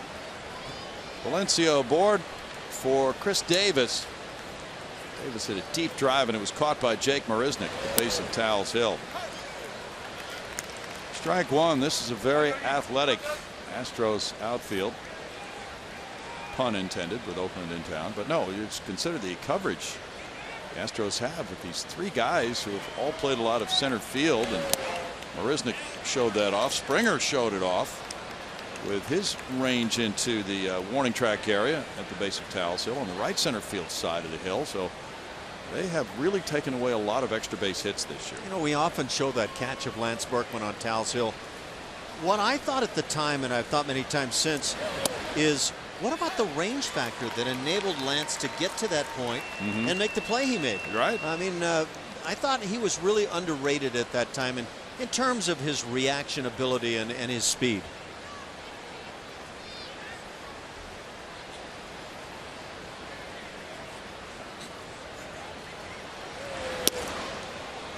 It's 2-2. Well, the catch by Springer was on the 2nd batter of the game, Jed Lowry, and Vogt followed with a double. And then the catch by Marisnick was on the leadoff batter in the 2nd inning, Davis, and Alonso followed with a double. Valbuena goes to Altuve. Altuve turns it quickly to White. Beautiful double play. Wow, that is slick. Now, Valbuena did everything a guy could do at third base on the play, but it really came down to Altuve having to deal with a runner coming in on him and still able to make a quick and accurate turn, and he just backed off the bag and got it done. He sure did, and he got a lot on that throw. Yeah. Valbuena starts the 5-4-3 double play. The Astros 43rd of the year, bringing up Yonder Alonso, who has a double in this game, and then there's strike 1. Interesting the way Altuve used the bag to keep the runner off him so he could make that strong throw. And today's rules make that an even stronger barrier there for an infielder. Doesn't mean the infielders or the base runner is going to follow the rules. There's Correa out of the shift. Throwing out Alonso. We go to the bottom of the 4th inning, 7-0 Houston.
7-0 Astros. In time for our Chevy Stroh poll of the day. We're asking you who's your favorite Astros trio since 2000. So we're not going too far back. We got Biggio, Bagwell, and Berkman. Clemens, Pettit, and Oswalt, or Springer, Altuve, and Correa, the trio of now.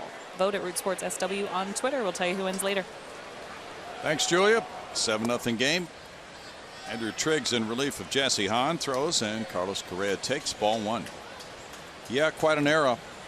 And hopefully number 5 will be headed for that podium in Cooperstown in another year or so.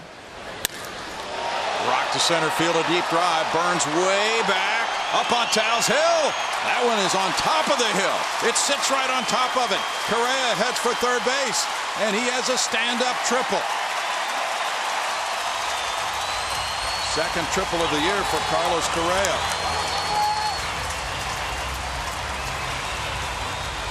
That ball is crushed. We're talking about, had that ball come down to actual ground level, not up on Towles Hill, right about the base of the wall, 436 would be my estimate. And that's a home run in most canyons around the world. Yeah. Billy Burns didn't even bother trying to get up there for this ball. But that's the kind of ability that Carlos Correa has. It's a monster triple. Colby Rasmus looks at strike 1. Rasmus with an RBI single. Now this will get you caught up. Everybody's in the hit column except Luis Valbuena, and he has walked both times and scored a run. And it's the 4th inning.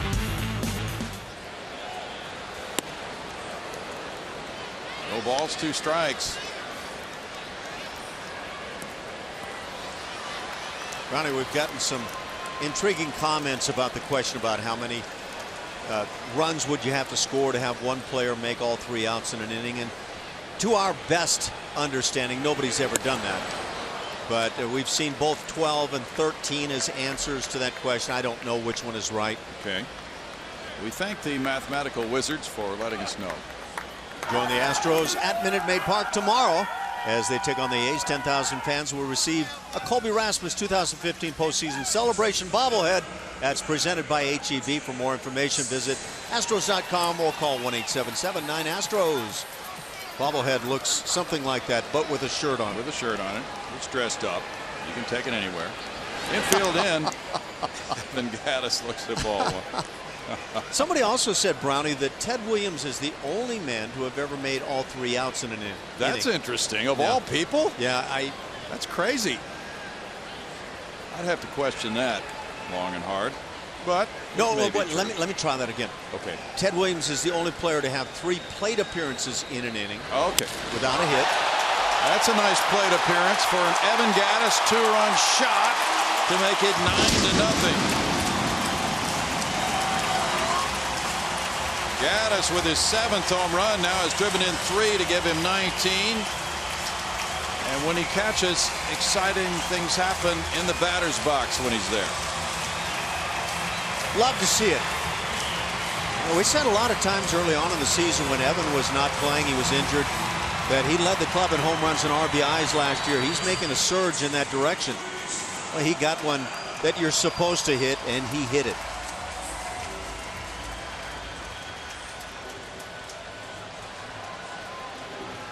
Bet he did. Right up there on that support for the light tower. Valbuena, who has 2 walks, takes ball 1. Well, the Astros now get their first homer of the night, their 70th of the year. They have 2 triples. They need a double to get the cycle. 1 ball and 1 strike. That's a 426-footer. That thing was launched. Came up well shy of the triple by Correa. Good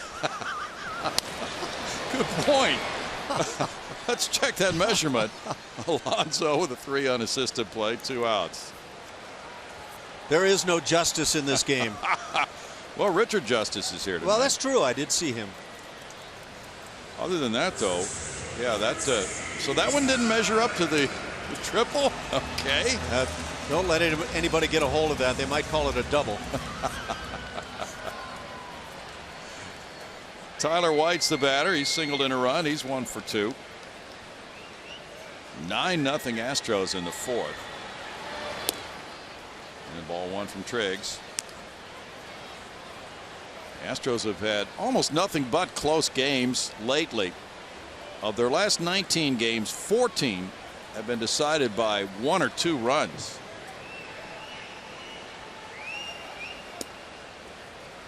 They were blank yesterday. They came roaring back with a 7-run first tonight. It's 2-0. But it was just a good thing they got the extra inning win Wednesday night, having to face Zach Greinke Thursday afternoon. 2 balls and a strike because Greinke was really on his game. As was Dallas Keuchel through 6. Yeah. And came apart a little bit in that 7th inning. More pitches through the heart of the plate. And for a strike to White, it's 2-2. Tyler's just getting fastballs here. That body's kind of departing the home plate area.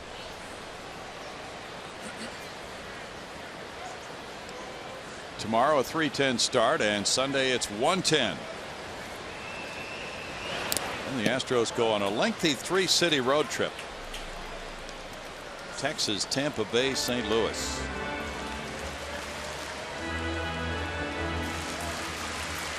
Yeah, it would be full grind mode getting into that trip. Well, they've played better at home. They've won 4 of their last 5 in this ballpark after that nice road trip.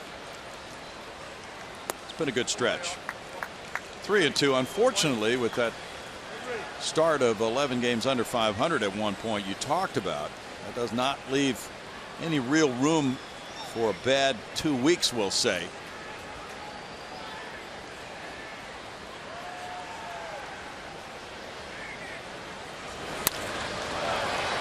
Lowry on over to first. 2 runs on 2 hits. 2 big hits. Correa with a triple. Gaddis with a homer. Both traveling over 400 feet. 9-0.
Baseball on Root Sports is presented by Southwest Airlines. Transparency, low fares, nothing to hide.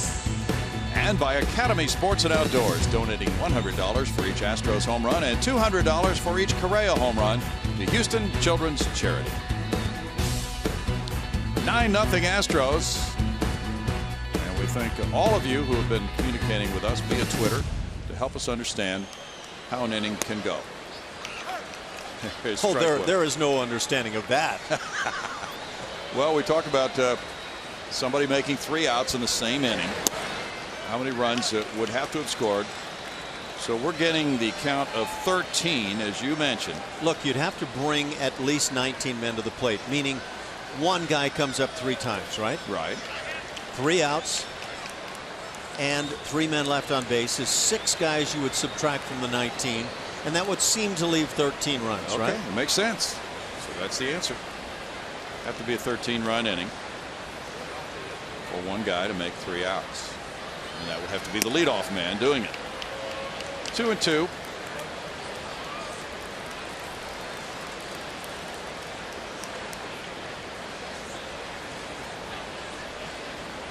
New left fielder in the game for the A's is Jake Smolinski. He took over for Coco Crisp, and the Astros have a new second baseman in the game. Marwin Gonzalez is playing second for Jose Altuve. So both managers pulling the guys who grind for them every day and getting another player in there for some innings, some at bats. It's a good way to play it.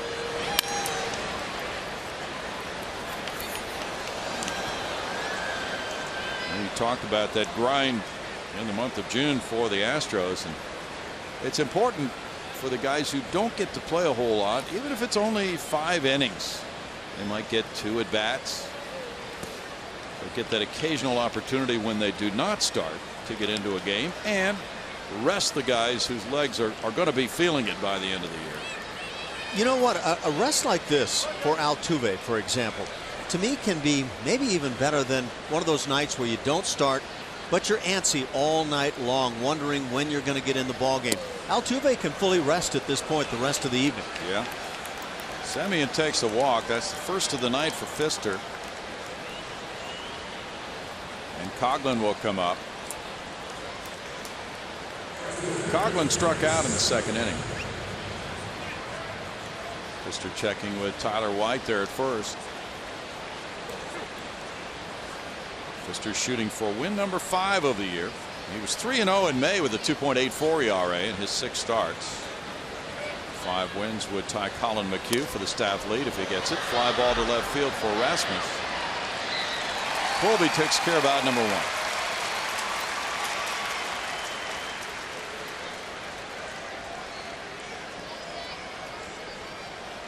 Billy Burns will come up next. He grounded out first time up. The Orioles lead the Yankees 6-5. They have played 7 in Baltimore. Phillies on top of the Brewers 6-3. And they're in the top of the 8th in Philadelphia. The Phillies are 2 games under 500 right now.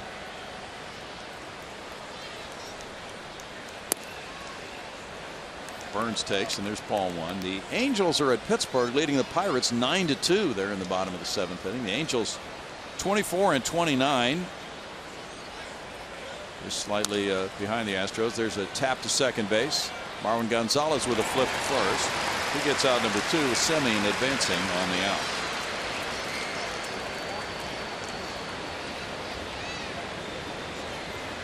The Angels signed Tim Lincecum, what, about a week ago or so, so it wouldn't be surprising at all to see him in the rotation pretty soon. Yeah, they've had continuing injuries, certainly among the starters on that team as well, and who knows, you catch lightning in a bottle with Tim Lincecum.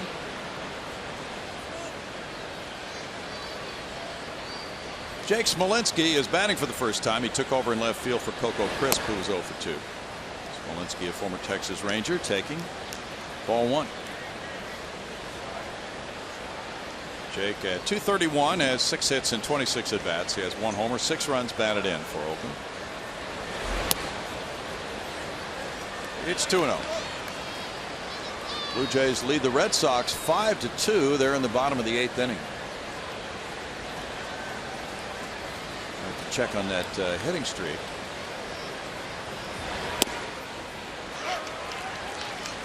Two balls and strike. Jackie Bradley Jr. had that long streak. Now Mookie Betts has a long streak going, so we'll check in and see if he has anything on the board tonight. Red Sox 10 games above 500 all the way. 2-2.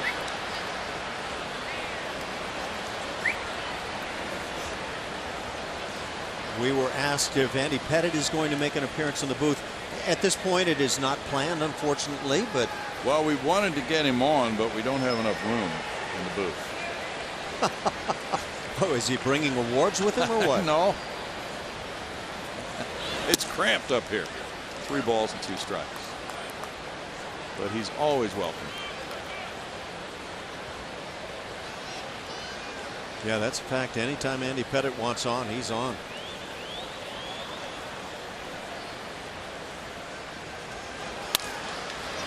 Correa fields a grounder and gets out number 3. We move to the bottom of the 5th inning. It's 9-0 Houston.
Welcome back. Are you new to Houston and looking to get to know the city better? With our Welcome to Houston package, we invite you to tour Minute Maid Park and enjoy an Astros game tomorrow. For tickets, visit astros.com/welcome to Houston or call 1-877-9-ASTROS. Brownie.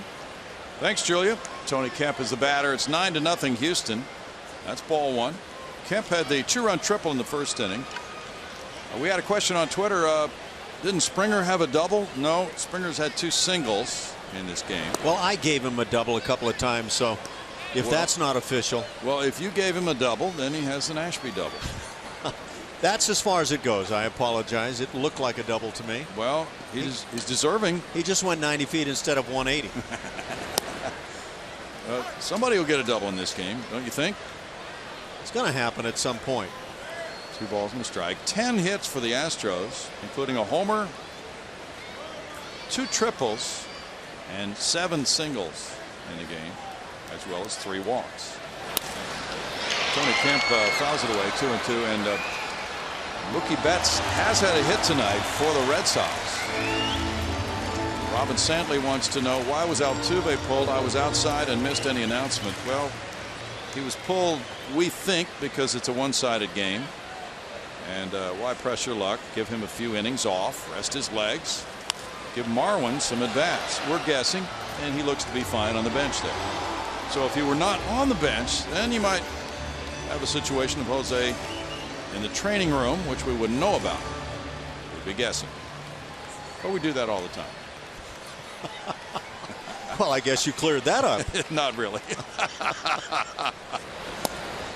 Yeah, I think you nailed it, Brownie.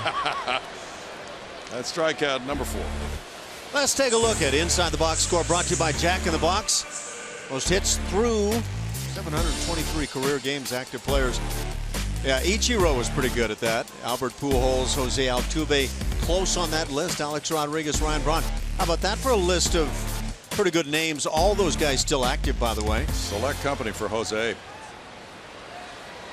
Well deserved. Right behind Albert Pujols. Amazing, isn't it? So those are the active players. I have a pet peeve, not about Ichiro, but about people who want to count his hits in Japanese baseball. You don't like that? As his total hit total. No, I do not like that. Let's just count Pete Rose's hits in the minor leagues then, if we're doing that. And I'm not saying Japanese baseball is the minor leagues, but it's just different than Major League Baseball. Well, he was pretty strong in semi-pro ball, I've been told.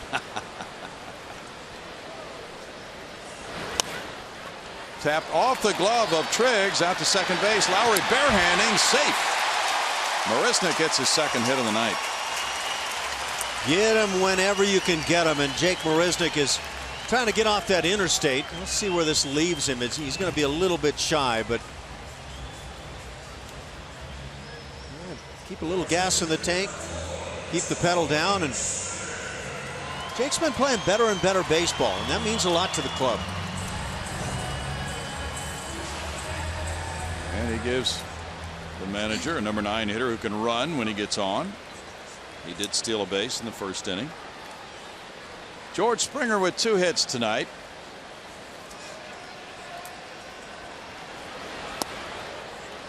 Look up on the board and we see a single in the first and a single in the first and a ground out in the third for George Springer.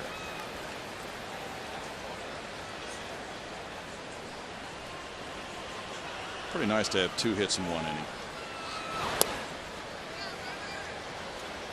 I reveled in those 2-hit games. Did you ever get multiple hits in an inning? Don't think so. Seems like that would have stuck out in my head. No, I don't think so. Fernando Tatis, 2 grand slams in 1 inning. That's right. That's a great one.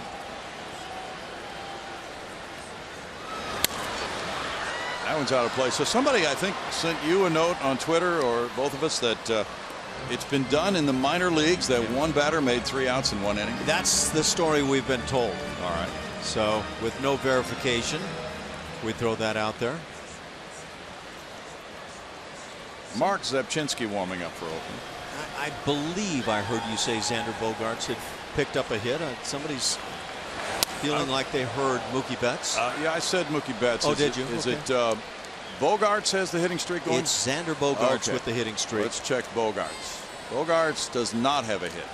So I heard Bogaerts just because I guess I was intent on hearing Bogaerts because of the streak he's been putting on. Yeah. Well, I got my Red Sox confused. Don't get your Sox mixed up. No, do not. And they've got their own killer bees, don't they? Yeah, they do. Springer strikes out. Strikeout number 5 for Triggs.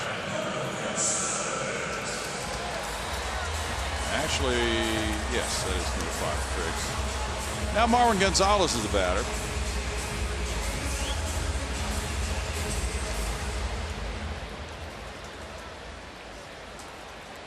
Marwin, with a .221 average, has 4 homers. He's driven in a dozen. He's had 136 at bats. So that would be why the manager would make a move like this. 2 reasons. 1, rest Altuve. 2, give Marwin a chance to get a knock into center field.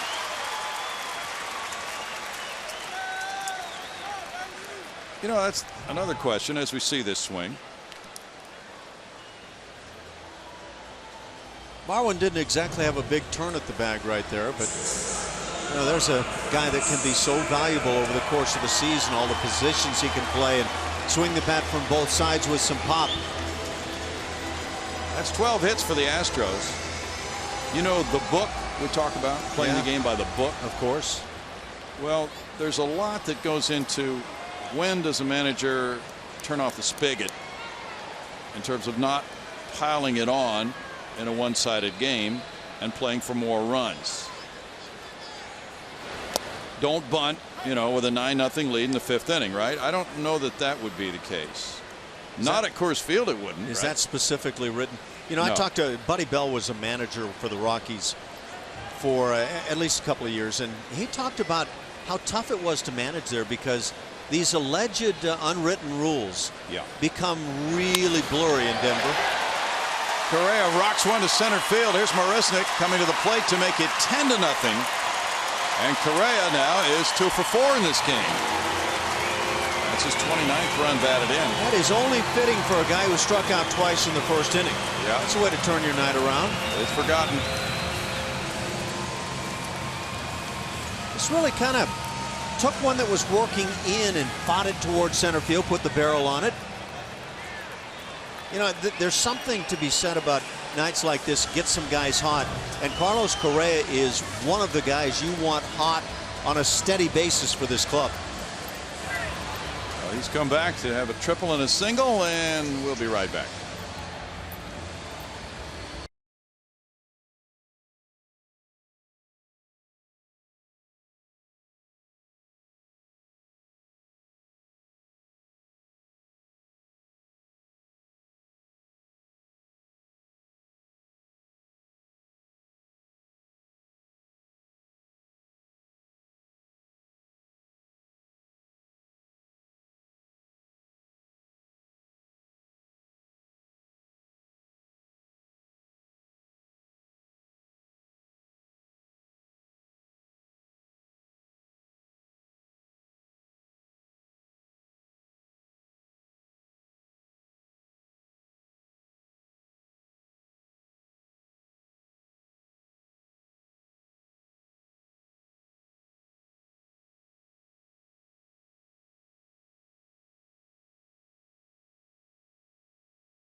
Where there are 2 outs here at Minute Maid Park. 10-0 Astros lead.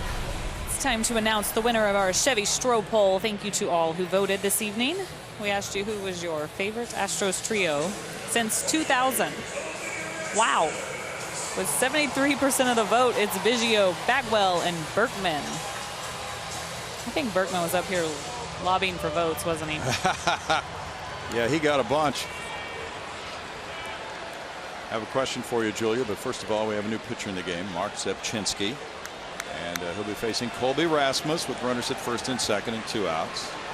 In 25 games, he has a 3.38 ERA, 1.08 at home for Zepchinski.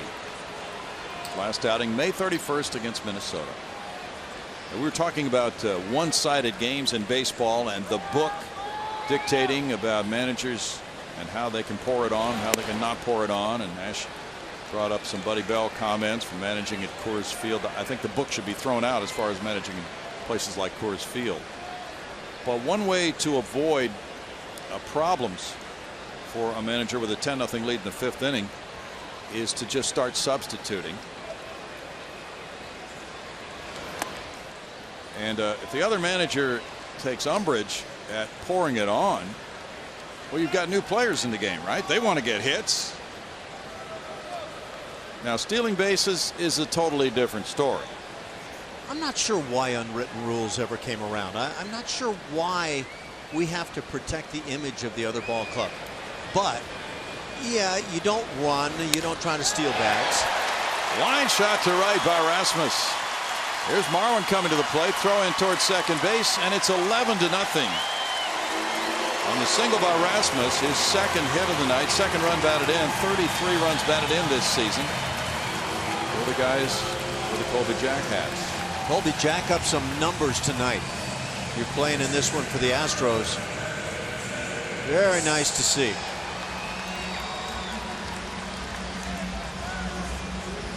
I've never understood, Brownie, how a wide spread in a ball game enables the team that's leading to be able to play defensively at first base with a man at first base back behind the runner and not expect the trailing team to run.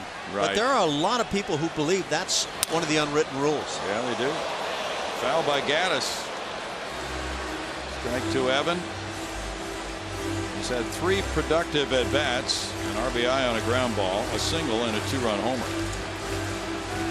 Yeah, there are a lot of nuances that people will talk about in a one-sided game. I think that unwritten rule book was written at a party that went way too long into the night somewhere. That trickles into right field for an RBI single for Gaddis. Rasmus goes first to third, and run number 12 comes in. A 4 RBI game for Evan Gattis.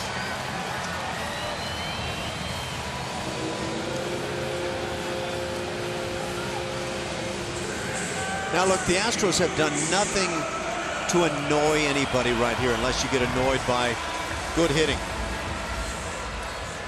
What I've seen through the years is somebody will take that attitude that says, well, knock somebody down. It's time to show some of that on the hill. And you just hate to see somebody get hurt in one of those kind of mentality games. Yes, sir. Valbuena, who's walked twice and grounded out, takes ball 1. He's the only starter who has not had a hit. And for that matter, he's the only position player because Marwin Gonzalez came in, got a hit off the bench. 1-1.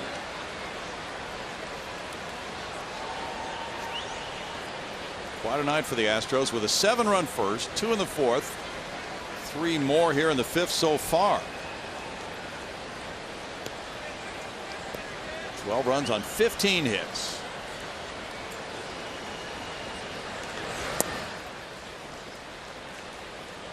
Two balls and 1 strike. Zabchinski is a veteran, 29 years old. He was drafted by Toronto. And he moved along in a big trade, went to Cleveland, San Diego. Oakland got him after the 2015 season in a deal. Tap foul, and it's 2 balls, 2 strikes.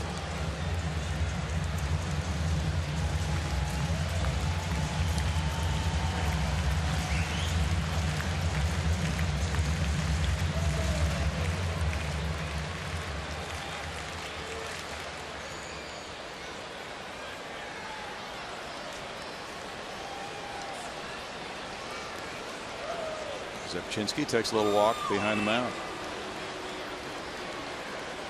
This Oakland bullpen has a 3.95 ERA and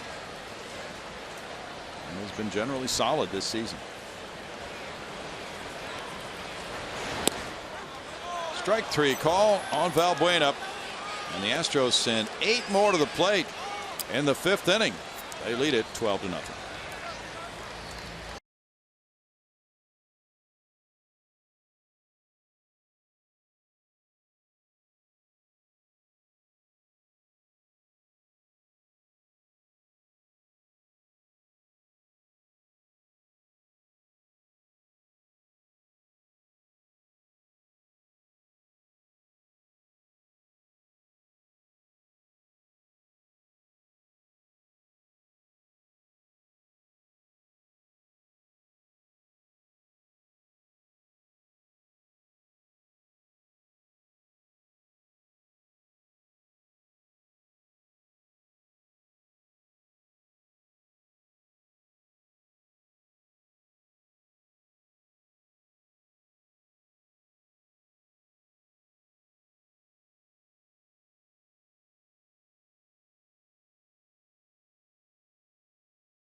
Showing you a 12-0 ball game. Houston leading Oakland. Jesse Hahn went just 2/3 of an inning, allowed 7 earned runs, and no batters reached third for Oakland. Houston, after that 7-run, 7-hit first inning, every starter has reached base. And Doug Fister comes out for inning number 6. Jed Lowry bunted for a hit in the 3rd inning. He's 1 for 2. Fouls it away, strike 1. Andrew Triggs in 4 innings, allowed 7 hits, 5 earned runs, walking 1, fanning 6.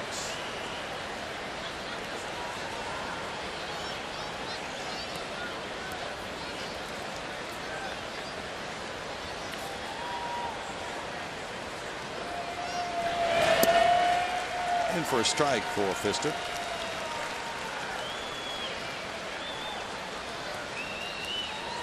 Now, that's the way you train your kids, right there. Yeah.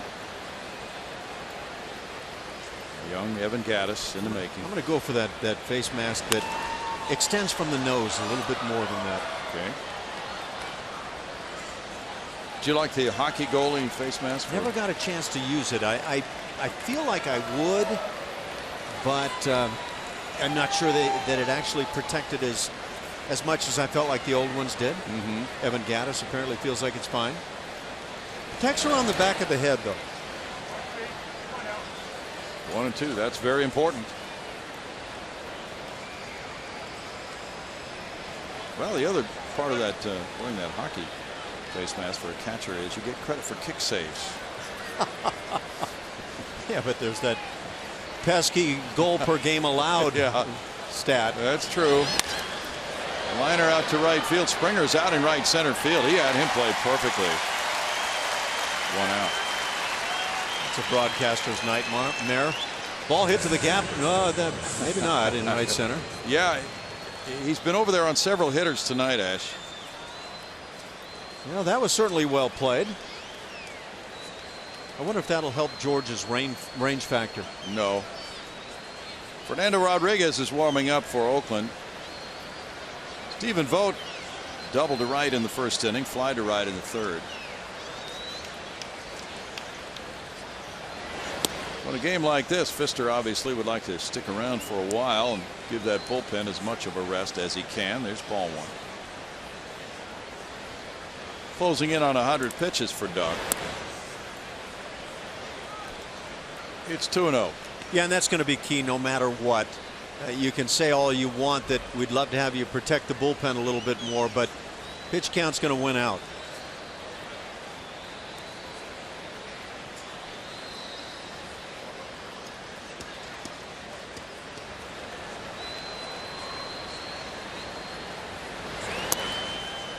And for a strike, that makes it 2-1. The Astros coming into this game had been outscored by their opponents by 24 runs this season. They made up half of that deficit. Oakland had been outscored by 42 runs, and yet they were both, well, a half game apart in the standings. 2 balls, 2 strikes.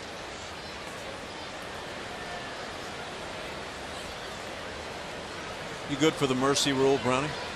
Well, what do you mean by mercy? I don't know. You're going to have to read the unwritten rule book to know what number of runs ahead where a manager can declare after some certain number of innings. It's one of the questions out there tonight. Well, it's interesting to talk about because they have it, of course, for kids. But somebody brought up a point. Hey, you shouldn't pull the regulars. Look what happened with San Diego last night. They blew a 10-run lead. Yeah, how do you best manage a major league team? And that's the thing. It becomes really easy for fandom to say it's all about tonight, but when you're down there in the dugout, number 1, it's about tonight. Number 2, it's about 162. That's a second walk for Pfister.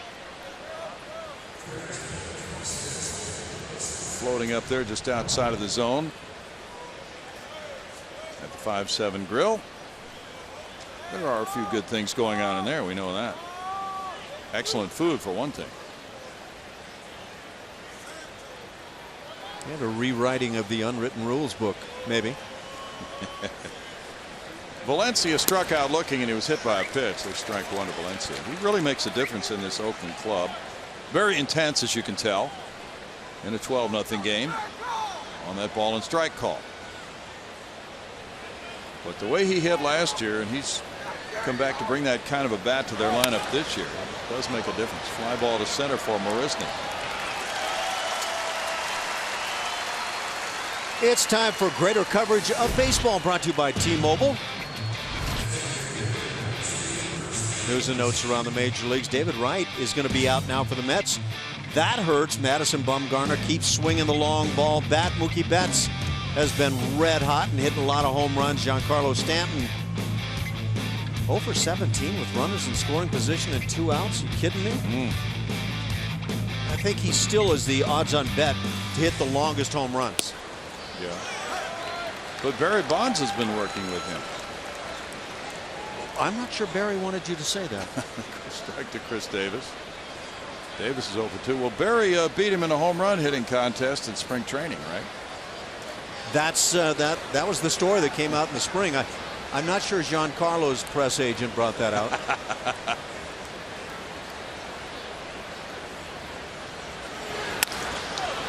That's a hit through the left side for Davis.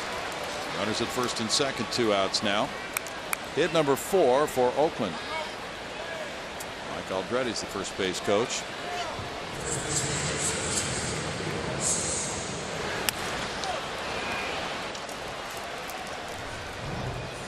Okay, so I just learned my lesson. Paying customers deserve all 9 innings. I saw that. Well, I think that's a point. It is a point. Alonso doubled in the second inning, grounded out in the 4th. Yeah, I don't think the mercy rule works at the major league level. What about those paying customers at the kids' Little League game? They're paying $1.50. Buy that hot dog. You expect that thing to last for 6 innings. Upstairs, it's 2 balls, no strikes. So what would irritate you as an opponent if you were losing 12-0?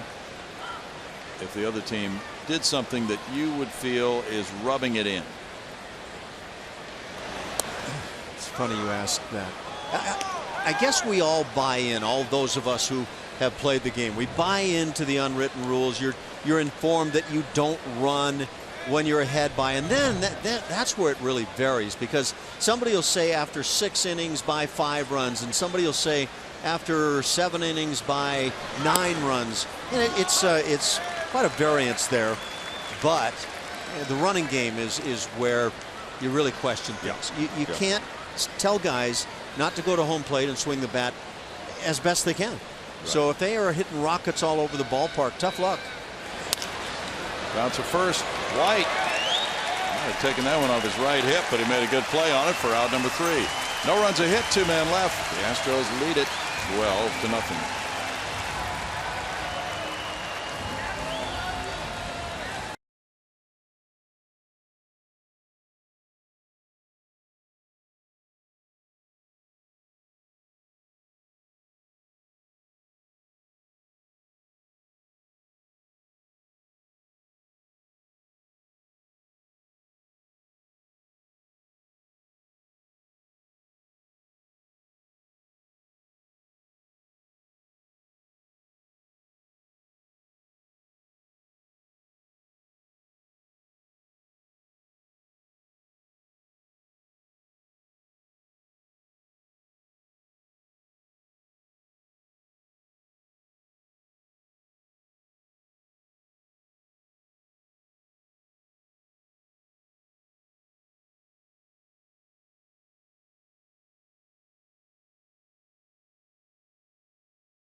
$12-0 over the Oakland A's. We go to the bottom of the 6th inning. Time now for the Geico quote of the day.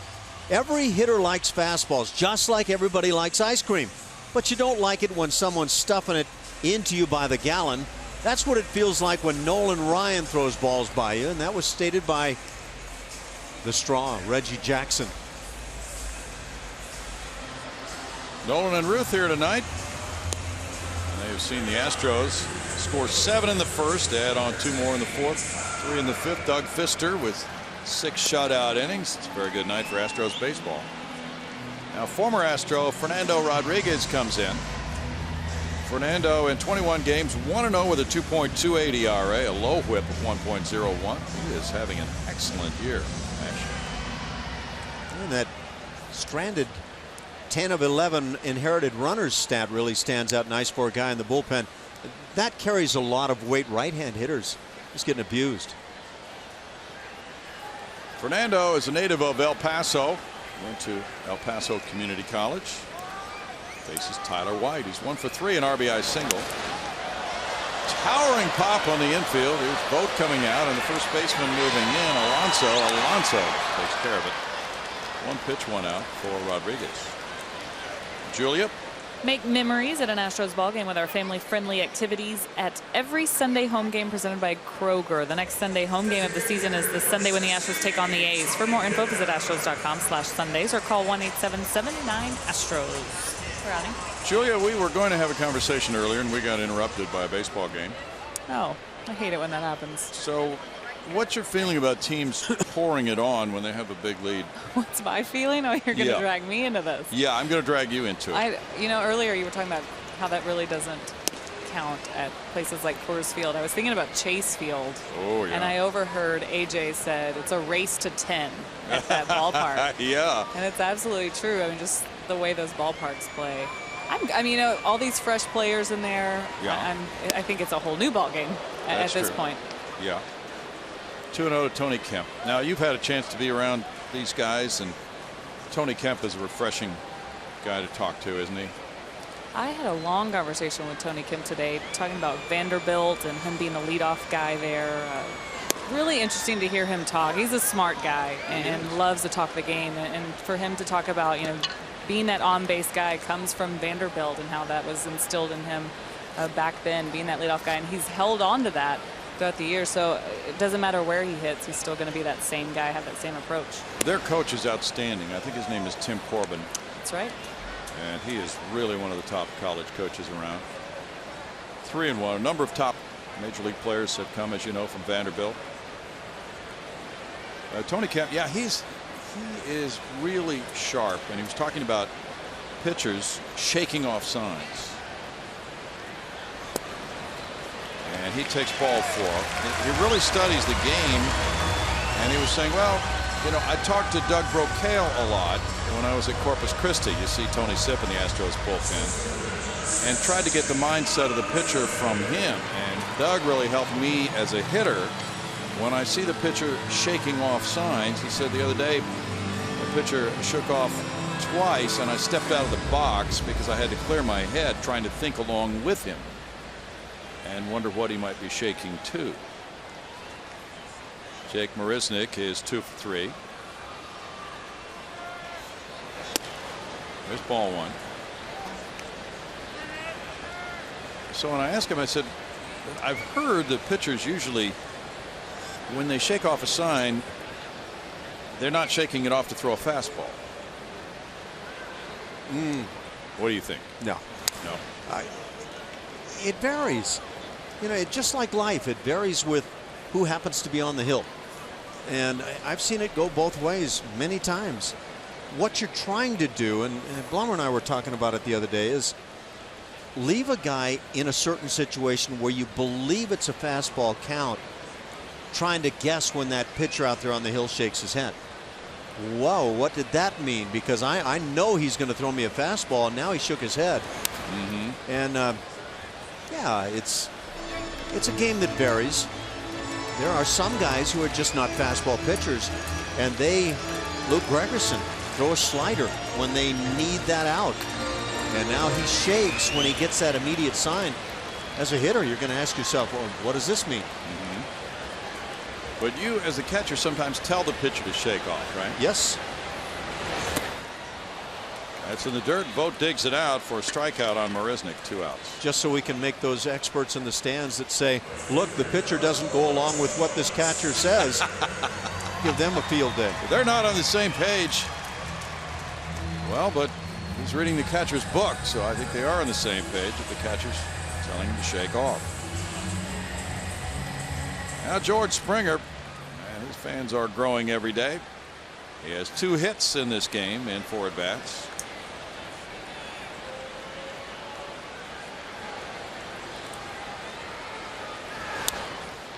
What difference does it make when you're in the batter's box when the pitcher is shaking off a sign? Most of the time, none.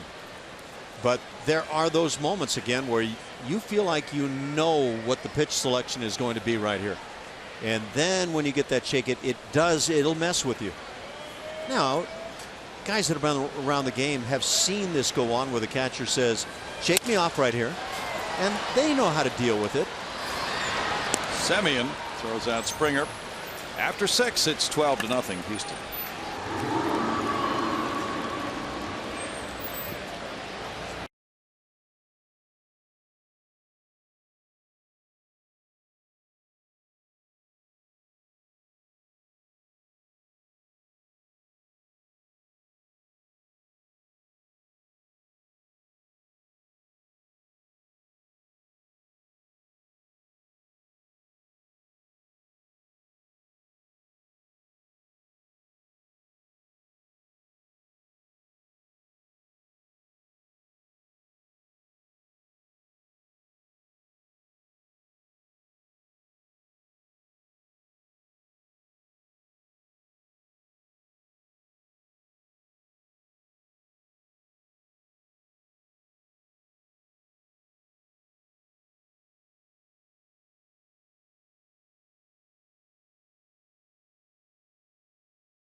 Astros over the Oakland A's. Our delivery of the game is delivered to you by Jimmy Johns.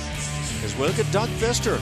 Nice job tonight. 6 innings of shutout baseball against a very hot Oakland A's ball club. We talked about some of the numbers the A's were bringing with them in the 5-game winning streak. They were hitting for a high batting average, well over the 300 mark, scoring a lot of runs. Doug Fister shut it down tonight. And so though the bats are going to get a lot of the credit, maybe for some people all of the credit tonight, Doug Fister deserves a good share himself. Now we have some changes for the Astros. On the mound, it's Tony Sepp working to Marcus Semien. In right field, Tony Kemp. Semien takes strike 1. Sepp is 0-2 with 1 save, a 3.38 ERA. And has pitched well recently against Oakland, as you see. And for a strike to Semien. 0-2. And with Kemp, who was the DH, now playing right field, George Springer leaves the game after going 2 for 5. So that means the Astros lose the DH. And the pitcher will go into that leadoff spot.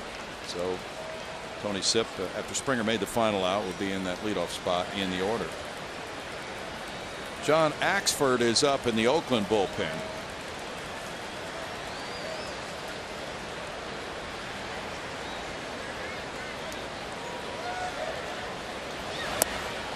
Sepp delivers a ball. 2 balls, 2 strikes to the Astros veteran lefty, for the Astros veteran lefty rather, working to Semien. Fister in those 6 innings, giving up 4 hits, no runs, walking 2, fanning 3, lowered his ERA to 3.51 tonight. Foul back, and he really continues to be probably the most consistent guy in the starting rotation. Agreed? I think so. I think in terms of from outing to outing and just moving along, the quality of the work has been there. And imagine Dallas Keuchel would tell you right now that he would love to find that solid consistency, and it's coming, it seems to be, for Dallas. Very good for 6 yesterday.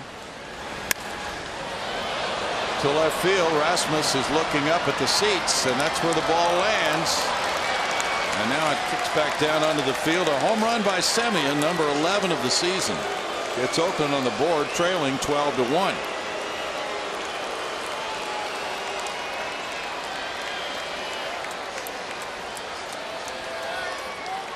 Well, we mentioned early on in the ballgame about the maybe surprising pop for Semien, and that's one of the things that the Oakland A's really like about this young shortstop. He got a pitch to handle up in that crush me zone, and he complied.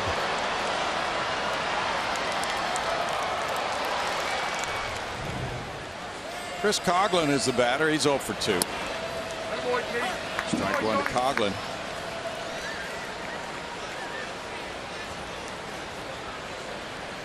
Now Pfister had a string of 6 quality starts in a row, and now he has 2 more, giving him 8 in the last 9 trips to the mound. That's very good consistency, and he lost one of those games 2-1 at Texas. He lost another one 3-2 in Seattle. But as far as his work is concerned, it's been solid. He could be 5-3 by the end of the night.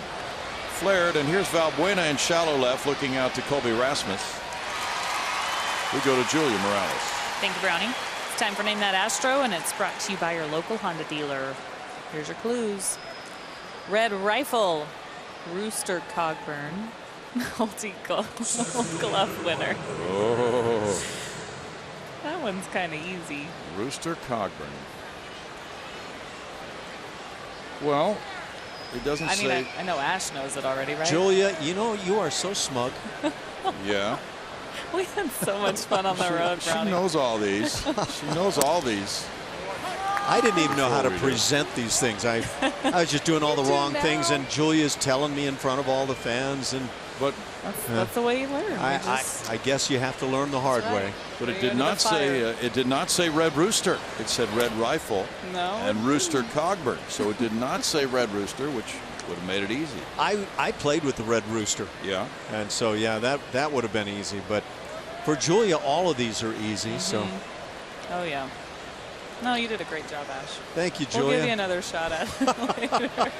Maybe someday. That comes with a big maybe. You just keep getting those questions right, Ash. Big things are in store for you. Julia's snickering right now at you saying that. Yeah. 1 and 2. Watch your lips. It's coming right at your right knee, by the way, if you're sitting there watching this. Yeah.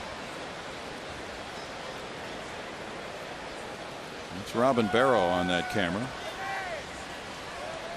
J.J. Watt now is getting in on some of the answers here. Oh, yeah? Yeah. What's JJ answering? I don't know. Let me see. What did J.J. have to say there?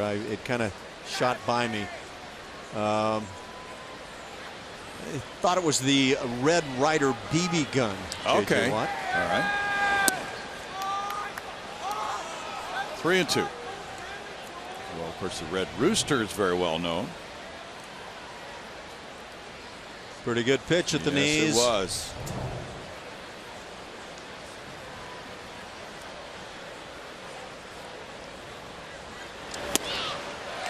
My question always is, was it poorly framed or was it poorly umpired?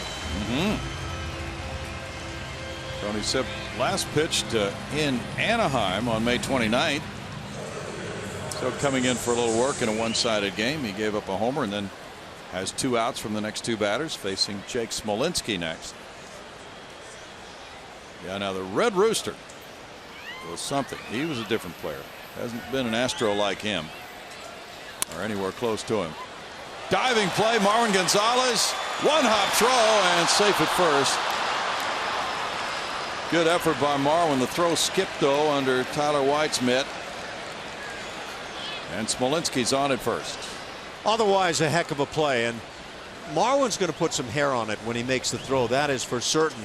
When I saw it was low, I knew it was going to be tough on Tyler, because coming over the top from Marwin, there's some gas, although he didn't hump that all the way. Yeah, that's really well done. Just gets up and easily makes the throw. Didn't have his sights set. Might have been something about that BB gun talk we were maybe out there. That's ruled a hit for Smolinski. Now Lowry is the batter. Jed fouls it off. Strike one. 1 for 3. Texas Rangers are leading Seattle 7-3. They're in the top of the 7th in Arlington. That's a tough one for White. We've got to get some of these fans off that Red Rooster thing. Okay. They're glomming onto the Red Rooster. So it's really not the Red Rooster then. That's not what we want. There's a lot at stake here. Lowry swinging, and it's 0-2. Sometimes you get good hacks and sometimes a little less so.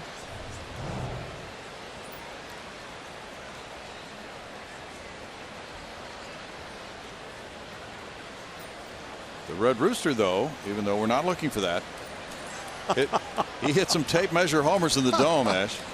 He hit some tape measures everywhere he went. And if you played with him, watch just be careful about your day. You bet. Lowry's caught looking. Strikeout number 2 for Tony Sipp. We go to the bottom of the 7th inning, and it's 12-1 Astros.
Presented by authority of Houston Astros, LLC, and may not be reproduced or retransmitted in any form.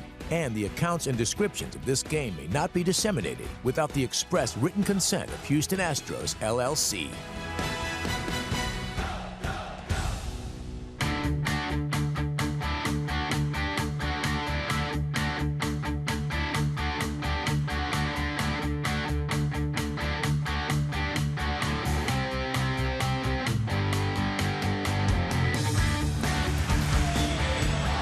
George Springer looks exhausted after that night of bowling last night, but he also had 2 hits, drove in a run, and scored a run tonight. Eh? You may have just hit upon the key. Maybe that's it. Big nights offensively following the bowling. Yeah. Well, 12-1 ball game, so the fans have really enjoyed it. Now it's John Axford, pitcher number 5 for Oakland. Fernando Rodriguez in 1 inning, allowed no hits, no runs, had a walk and a strikeout. Axford's 3-1, his ERA 3.48. Home ERA compared to road ERA, worlds apart. Axford has been a closer in the big leagues. He faces Marwin Gonzalez, who's 1 for 1 in this game. Billy Butler's in the game at first base for Oakland. This fly ball heads for the right fielder. Just Coughlin in. We go to Julia C. Morales. It's time to name that Astro, presented by your local Honda dealer. You guys were throwing them off by saying it wasn't the Red Rooster. Yeah. Or were we? What was it? Or were really? we? Was it really? It was the Red Rooster. It was the Red Rooster. Doug Rader. We don't know. Look at that smile. Yeah, He's so happy. What year would you place that photo at, Ash? That's a youngster, Doug Rader, right there. Yeah. You know, behind that smile lies a man who can really turn your program around. Well, yeah, he can. Depending on what your program is. That's a strike to Correa. Correa's 2 for 4. There was a great story about the Red Rooster when he was managing the Texas Rangers, getting ready for opening day in Arlington, Texas. You know what it is. Rich Donnelly was one of his coaches, and it was a night game, and Rich got a knock on the door that morning, and it was the Red Rooster. He said, "Well, Rich, what are you doing to get ready for the game tonight?" He said, "Well, I'm going over some things." He said, "Well, why don't you come with me?" Bouncer up the middle. Correa with Semien darting over gets him 2 outs. And what they did was go to a water park and spend about 4 hours coming down the slides and everything. Come on, that doesn't sound at all like Rooster. Good grief. Yeah, sure enough. I don't know if they spent any time going over those computerized scouting reports. I have a feeling it didn't mean a thing to him. No. That was before computers. He's a big, strong man who liked to have a good time. He did. Colby Rasmus is 2 for 4. He's driven in 2 runs.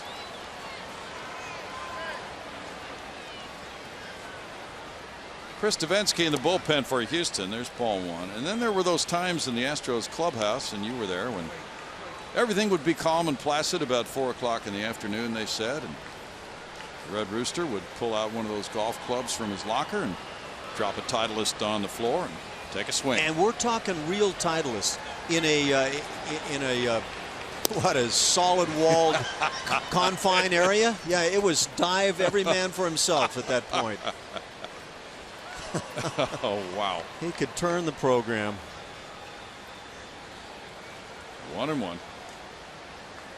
Just when you think you're going to have a nice day, along comes the Red Rooster. 1-2. He joined that Toronto club, and things were never the same. Oh yeah, you were talking about some opening day managerial speech, and no, it could be at any time during any week coming along, and he destroyed a manager attempting to have a serious meeting. Davinsky gets loose. 12 runs on 15 hits for Houston. 1 run on 6 hits for Oakland. No errors in the game tonight. Each club has left 7 on base. Rasmus is down on strikes to end the 7th inning. 12-1 Houston.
To the top of the 8th inning we go. Academy Sports and Outdoors and the Houston Astros are hitting home runs for Houston.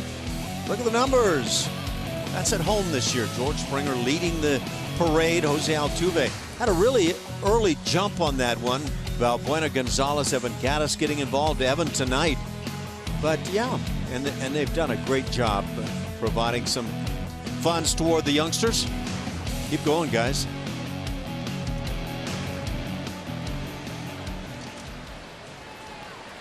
We go to the 8th inning, and Chris Devenski comes in for Houston in 13 games, including 4 starts. He's 0-2 with a 2.66 ERA.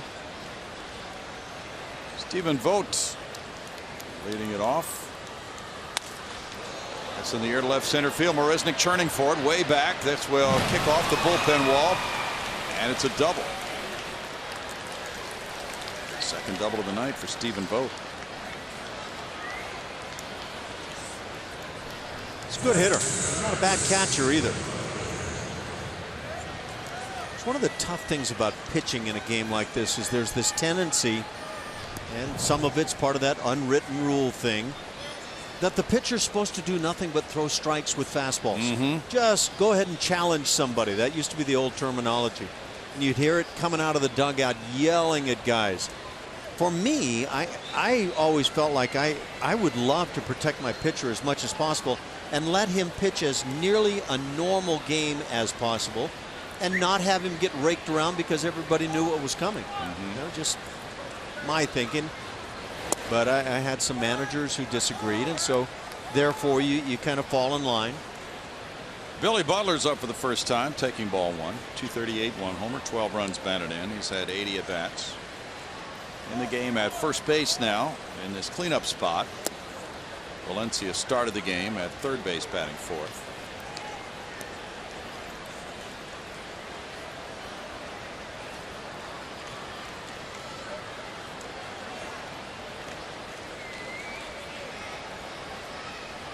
Butler was quite a big star with the Kansas City Royals, then moved along through free agency to this club. He smokes that ball to left center field. That'll get a run home. It kicks off the base of the wall to Marisnick. And it's back-to-back doubles for Oakland. Butler driving in Vogt.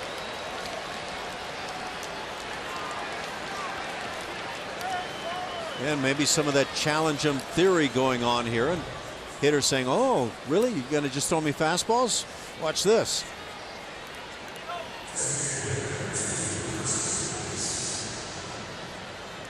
Vogt scores the second run to make it 12-2 Houston. Butler gets his 7th double of the year. It's RBI number 13 for Billy. Chris Davis is the batter. He's 1 for 3. Strike 1 to Davis.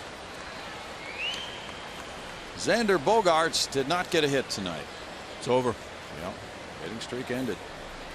Jackie Bradley Jr. and Xander Bogaerts actually coinciding with some of the hitting streak. Yeah. They sure did. They had overlapping streaks.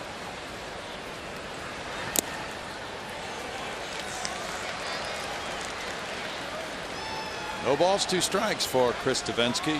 Really helped the Astros pitching staff in both those starts and the lengthy relief appearances. He has prevented the skipper from having to use sometimes another relief pitcher or 2. 26,458 to paid attendance. Davis down on strikes.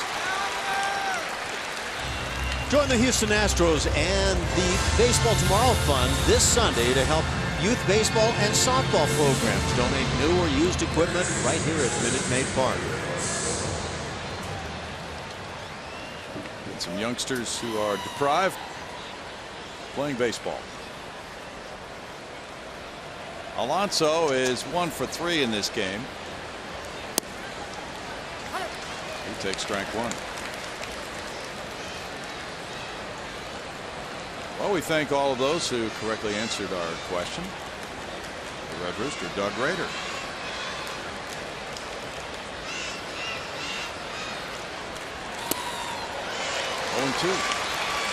Dean Gabriel wants to know, so when the DH is gone or changes positions, the pitcher hits the rest of the game? Yes, sir.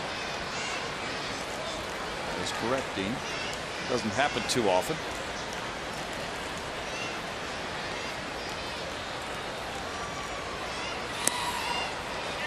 In the dirt, it's 1-2.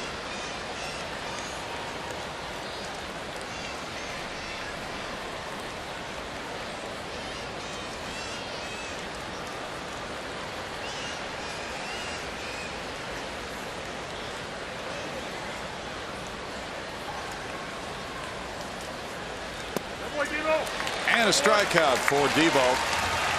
2 in a row. The voice of Brent Strom congratulating his young right-hander. Good changeup to get it.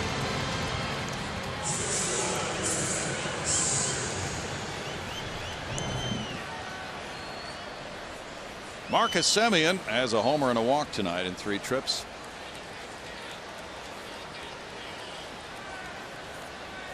Chris Coghlan is on deck, and it's strike 1 for Chris Davinsky.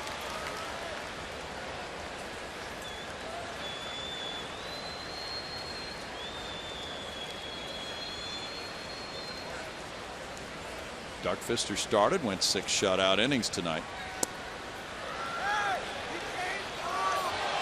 That call's made by Mark Wegner, and it's a 1-1 count. You had a golden chance as an umpire to call a strike right there.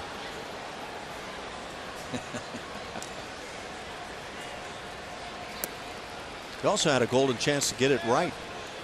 2 balls and a strike.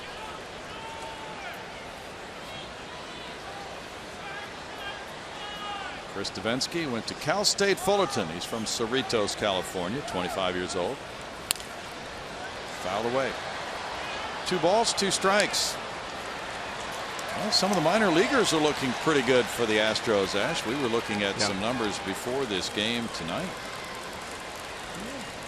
The guy that really stands out for me is having been good from day 1 right till today is Danny Worth.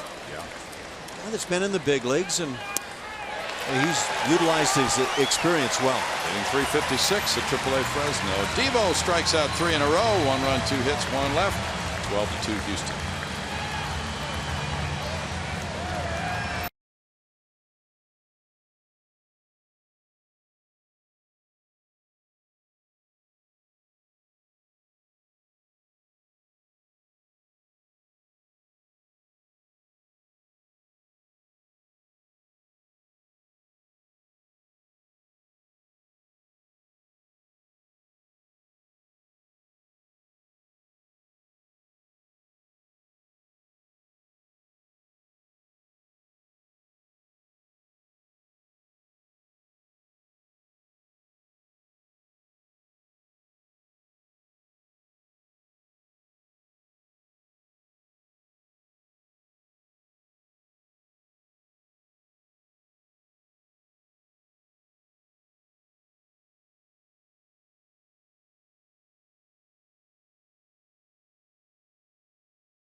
Astros Baseball on Root Sports is presented by Southwest Airlines. Transparency, low fares, nothing to hide.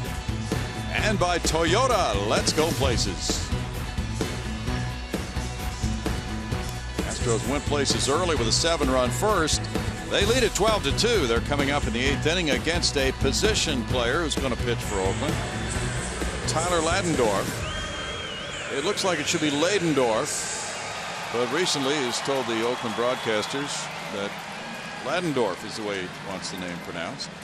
And he's going to be pitching for the first time. Remember when Roy Oswalt came to the big leagues? Yeah, I do remember that. And then let everybody know it was Oswalt. Yeah, he was quiet, didn't want to make a big deal out of it. Evan Gattis takes the first pitch. There's strike 1 from Ladendorf. There was Craig Biggio. Yeah. Who showed up in the big leagues. And we called him that for a couple of years. And he respectfully said, hey, my grandmother prefers Biggio, even though his family was kind of split on the pronunciation of his name. I think at least a couple of his brothers referred to themselves as Biggios, but he was Biggio or some version of that. Yeah. That's smacked into left field by Evan Gattis. He keeps the train rolling with his 4th hit of the night. We go to Julia Morales. MLB.tv Premium, the #1 live streaming sports service, delivers everything you have come to expect and more. Watch every out-of-market game live in HD on over 400 supported devices. It includes a free subscription to @Bat Premium, the #1 app for live baseball. Blackout and other restrictions apply. Visit MLB.tv for details. Thank you, Julia. Here's Valbuena. Valbuena 0 for 2 with 2 walks tonight. He has not joined in the hit parade. Every other Astro has. This is foul for Butler. Yeah, he lost it, and here comes the right fielder over, and he can't get there. Now, Coughlin just kept running, but Butler lost it up there in the roof, and he stopped running. Yeah, it was up there. And I mean, it was way up there. It was all Billy Butler or nothing right there. The 4-hit game by Evan Gattis ties his major league high. This one flared the other way. Nobody's going to get to that one, but it's back in the seats. No balls, 2 strikes. The Astros in that 3-game series in Oakland in April scored 6 runs. So they scored more runs in the first inning tonight, 7, than they did in the entire 3-game series in Oakland earlier this year. Out to left center field. Billy Burns comes over. He looks at the left fielder, and Smolinski has it. 1 out. Ladendorf is the 6th pitcher used by Bob Melvin tonight. Axford had a 1-2-3 7th with a strikeout.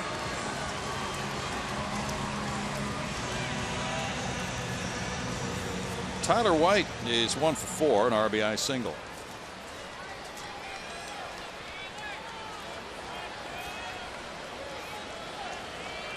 The Astros are trying to make it 9 wins in their last 11 games. Strike to White, and in the process snap Oakland's 5-game winning streak. Well, Houston's 5-game winning streak was snapped yesterday by Arizona here, 3-0.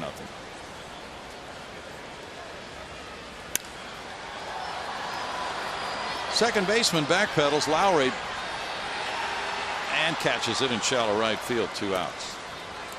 So the point being, these 2 teams now have really not fallen any further behind the leading clubs in the AL West by putting together little mini winning streaks lately. And it's the closest bunch division in the majors, 7 games from top to bottom. Yeah, it's not the way you want to go about business, but the Astros month of April left them 10 games under 500. They went 5 over in the month of May. If they got to the end of June and they were back to 500, would that be positioned okay for the rest of the season? Well, it sounds pretty good. 2-0. Not sure. I would think it would leave them in a striking position. It's better than the 04-05 clubs were for the Astros. True enough. 3 balls, no strikes to Tony Kemp. By the way, we were mentioning when the top of the inning so rudely ended on us, Danny Worth is hitting .356 at AAA Fresno right now. That's a strike, 3-1. He has 7 homers, 31 runs batted in, and an OPS of 1,025. A.J. Reed has come on pretty solidly. He hit a tape measure homer last night. There's a walk to Tony Kemp. Tape measure. Yeah, it was way over the right field wall. Who else is doing well? Well, Preston Tucker's had a slow time since going back down. Matt Stassi, who was supposed to make the club coming out of the spring, has had a rough go. And you're asking me the other way, but Colin Moran is still hanging close to that 300 mark. Okay. Jake Marisnik takes ball 1. Jake has 2 hits, a stolen base, 2 runs scored. John Singleton has 13 homers, 35 runs batted in, but he's hitting .220.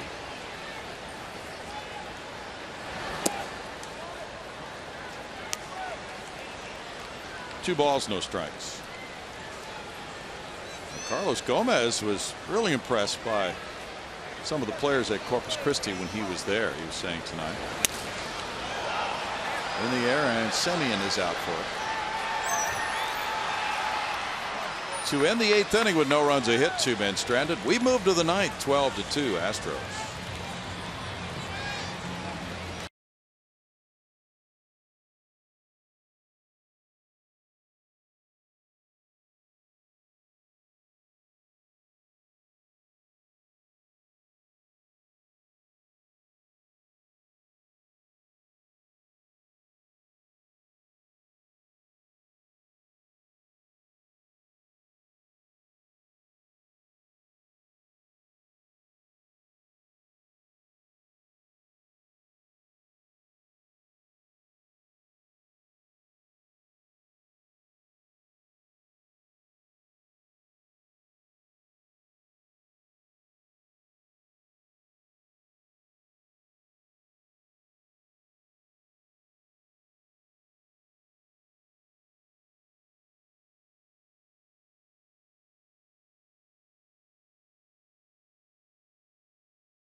Ninth inning, playing to win is brought to you by Toyota Tundra. The Astros were playing some serious go to win in the first inning as they sent 12 to the plate. Kobe Rasmus got the scoring started with an RBI single. Tyler White got involved, as did Tony Kemp, who had a triple on a ball hitting off the glove of the right fielder Coughlin. And it was off to the races at that point. Jake Marisnick chipped in. And again, 12 came to the plate. This guy, George Springer, had 2 hits. I presumed that was a double as I apparently turned my head at that point. But a couple of singles in the inning for George. All in all, a very fine inning offensively. The Astros have not hit a double tonight, Ash. No doubles to be had. A couple of 3-baggers, though, right? Yep. There's strike 1 for Chris Davinsky. Chris Coughlin leading it off in the 9th inning. He's 0 for 3. So 16 hits for Houston, 1 homer by Evan Gattis, 2 triples. No balls, 2 strikes. Okay, Brownie, got to ask you the question. You've been here All for right. all of it. Yep. This ballpark, home runs to straightaway center over Tal's Hill. Yep. How many have there been? Oh, I don't know. I have no idea No. what the answer might be. We don't know that. Apparently, I came to the right guy. Struck him out. You get egg roll with that, by the way. But how could we know that, Ed? That would require some actual memory. You are meticulous. I can't. No, I don't know. But it's fairly rare. Yes, it is. Billy Burns is 0 for 3. There's ball 1 up. Not to belabor the point, but since the DH, Tony Kemp, did go into play a position, right field, and he's in there now, that means the pitcher is in the lineup to bat, and that would be the leadoff spot if the game went to the bottom of the 9th. Chris Davinsky's in that spot right now. So just because it seldom happens, and usually the manager figures it won't happen. But if it did, he probably wouldn't care a whole lot. Not at this point. 2 balls and a strike. Davinsky, 1 of 3 Houston pitchers tonight. He struck out 4 in a row. Soft pop into shallow left field. Rasmus lays out for it, and it's a hit. That's some kind of an effort by Rasmus. It's 12-2, and you're getting that kind of an effort. Yeah. That is solid work. It really is. You know, and you could just see, look at the body positioning. Colby was saying, I'm going to make a play right here. He was all out, just couldn't quite get there. And then landed on the baseball. Ooh, yeah. That's not fun. No ball in the outfield goes undived for. Jake Smolinski Well, that ball hit the shallow right field, brings in Tony Kemp, but Marwin Gonzalez gets there. 2 outs. And down to the final out required to complete this victory and get win number 26 of the year. It's Jed Lowry coming up. Lowry's 1 for 4. Rangers beat the Mariners in Texas 7-3. Yu Darvish going to 2-0. Taijuan Walker, the loser, 2-6. Adrian Beltre hit his 10th homer. Jurickson Profar, number 2. Profar playing second base tonight. And he's filled in very well, hitting .364 for the Rangers in the absence of Rougned Odor.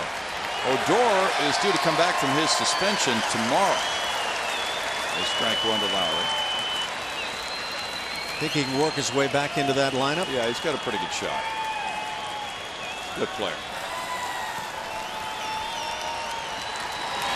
Burns takes off without a play by Gaddis. Defensive indifference, no stolen base for Billy Burns. It's 1-1.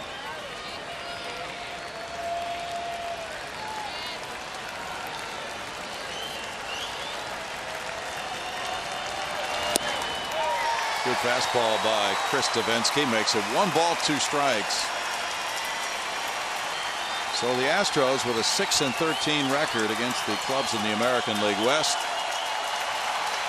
try to keep going what they've been doing for a while now. Make it 9 wins in the last 11. In for a strikeout looking, and that's the way the game ends. Davinsky getting the final 6 outs and 5 strikeouts. No runs, 1 hit, 1 man left. Final score as Houston gets back in the win column for the 26th time is the Astros 12, the Oakland Athletics 2.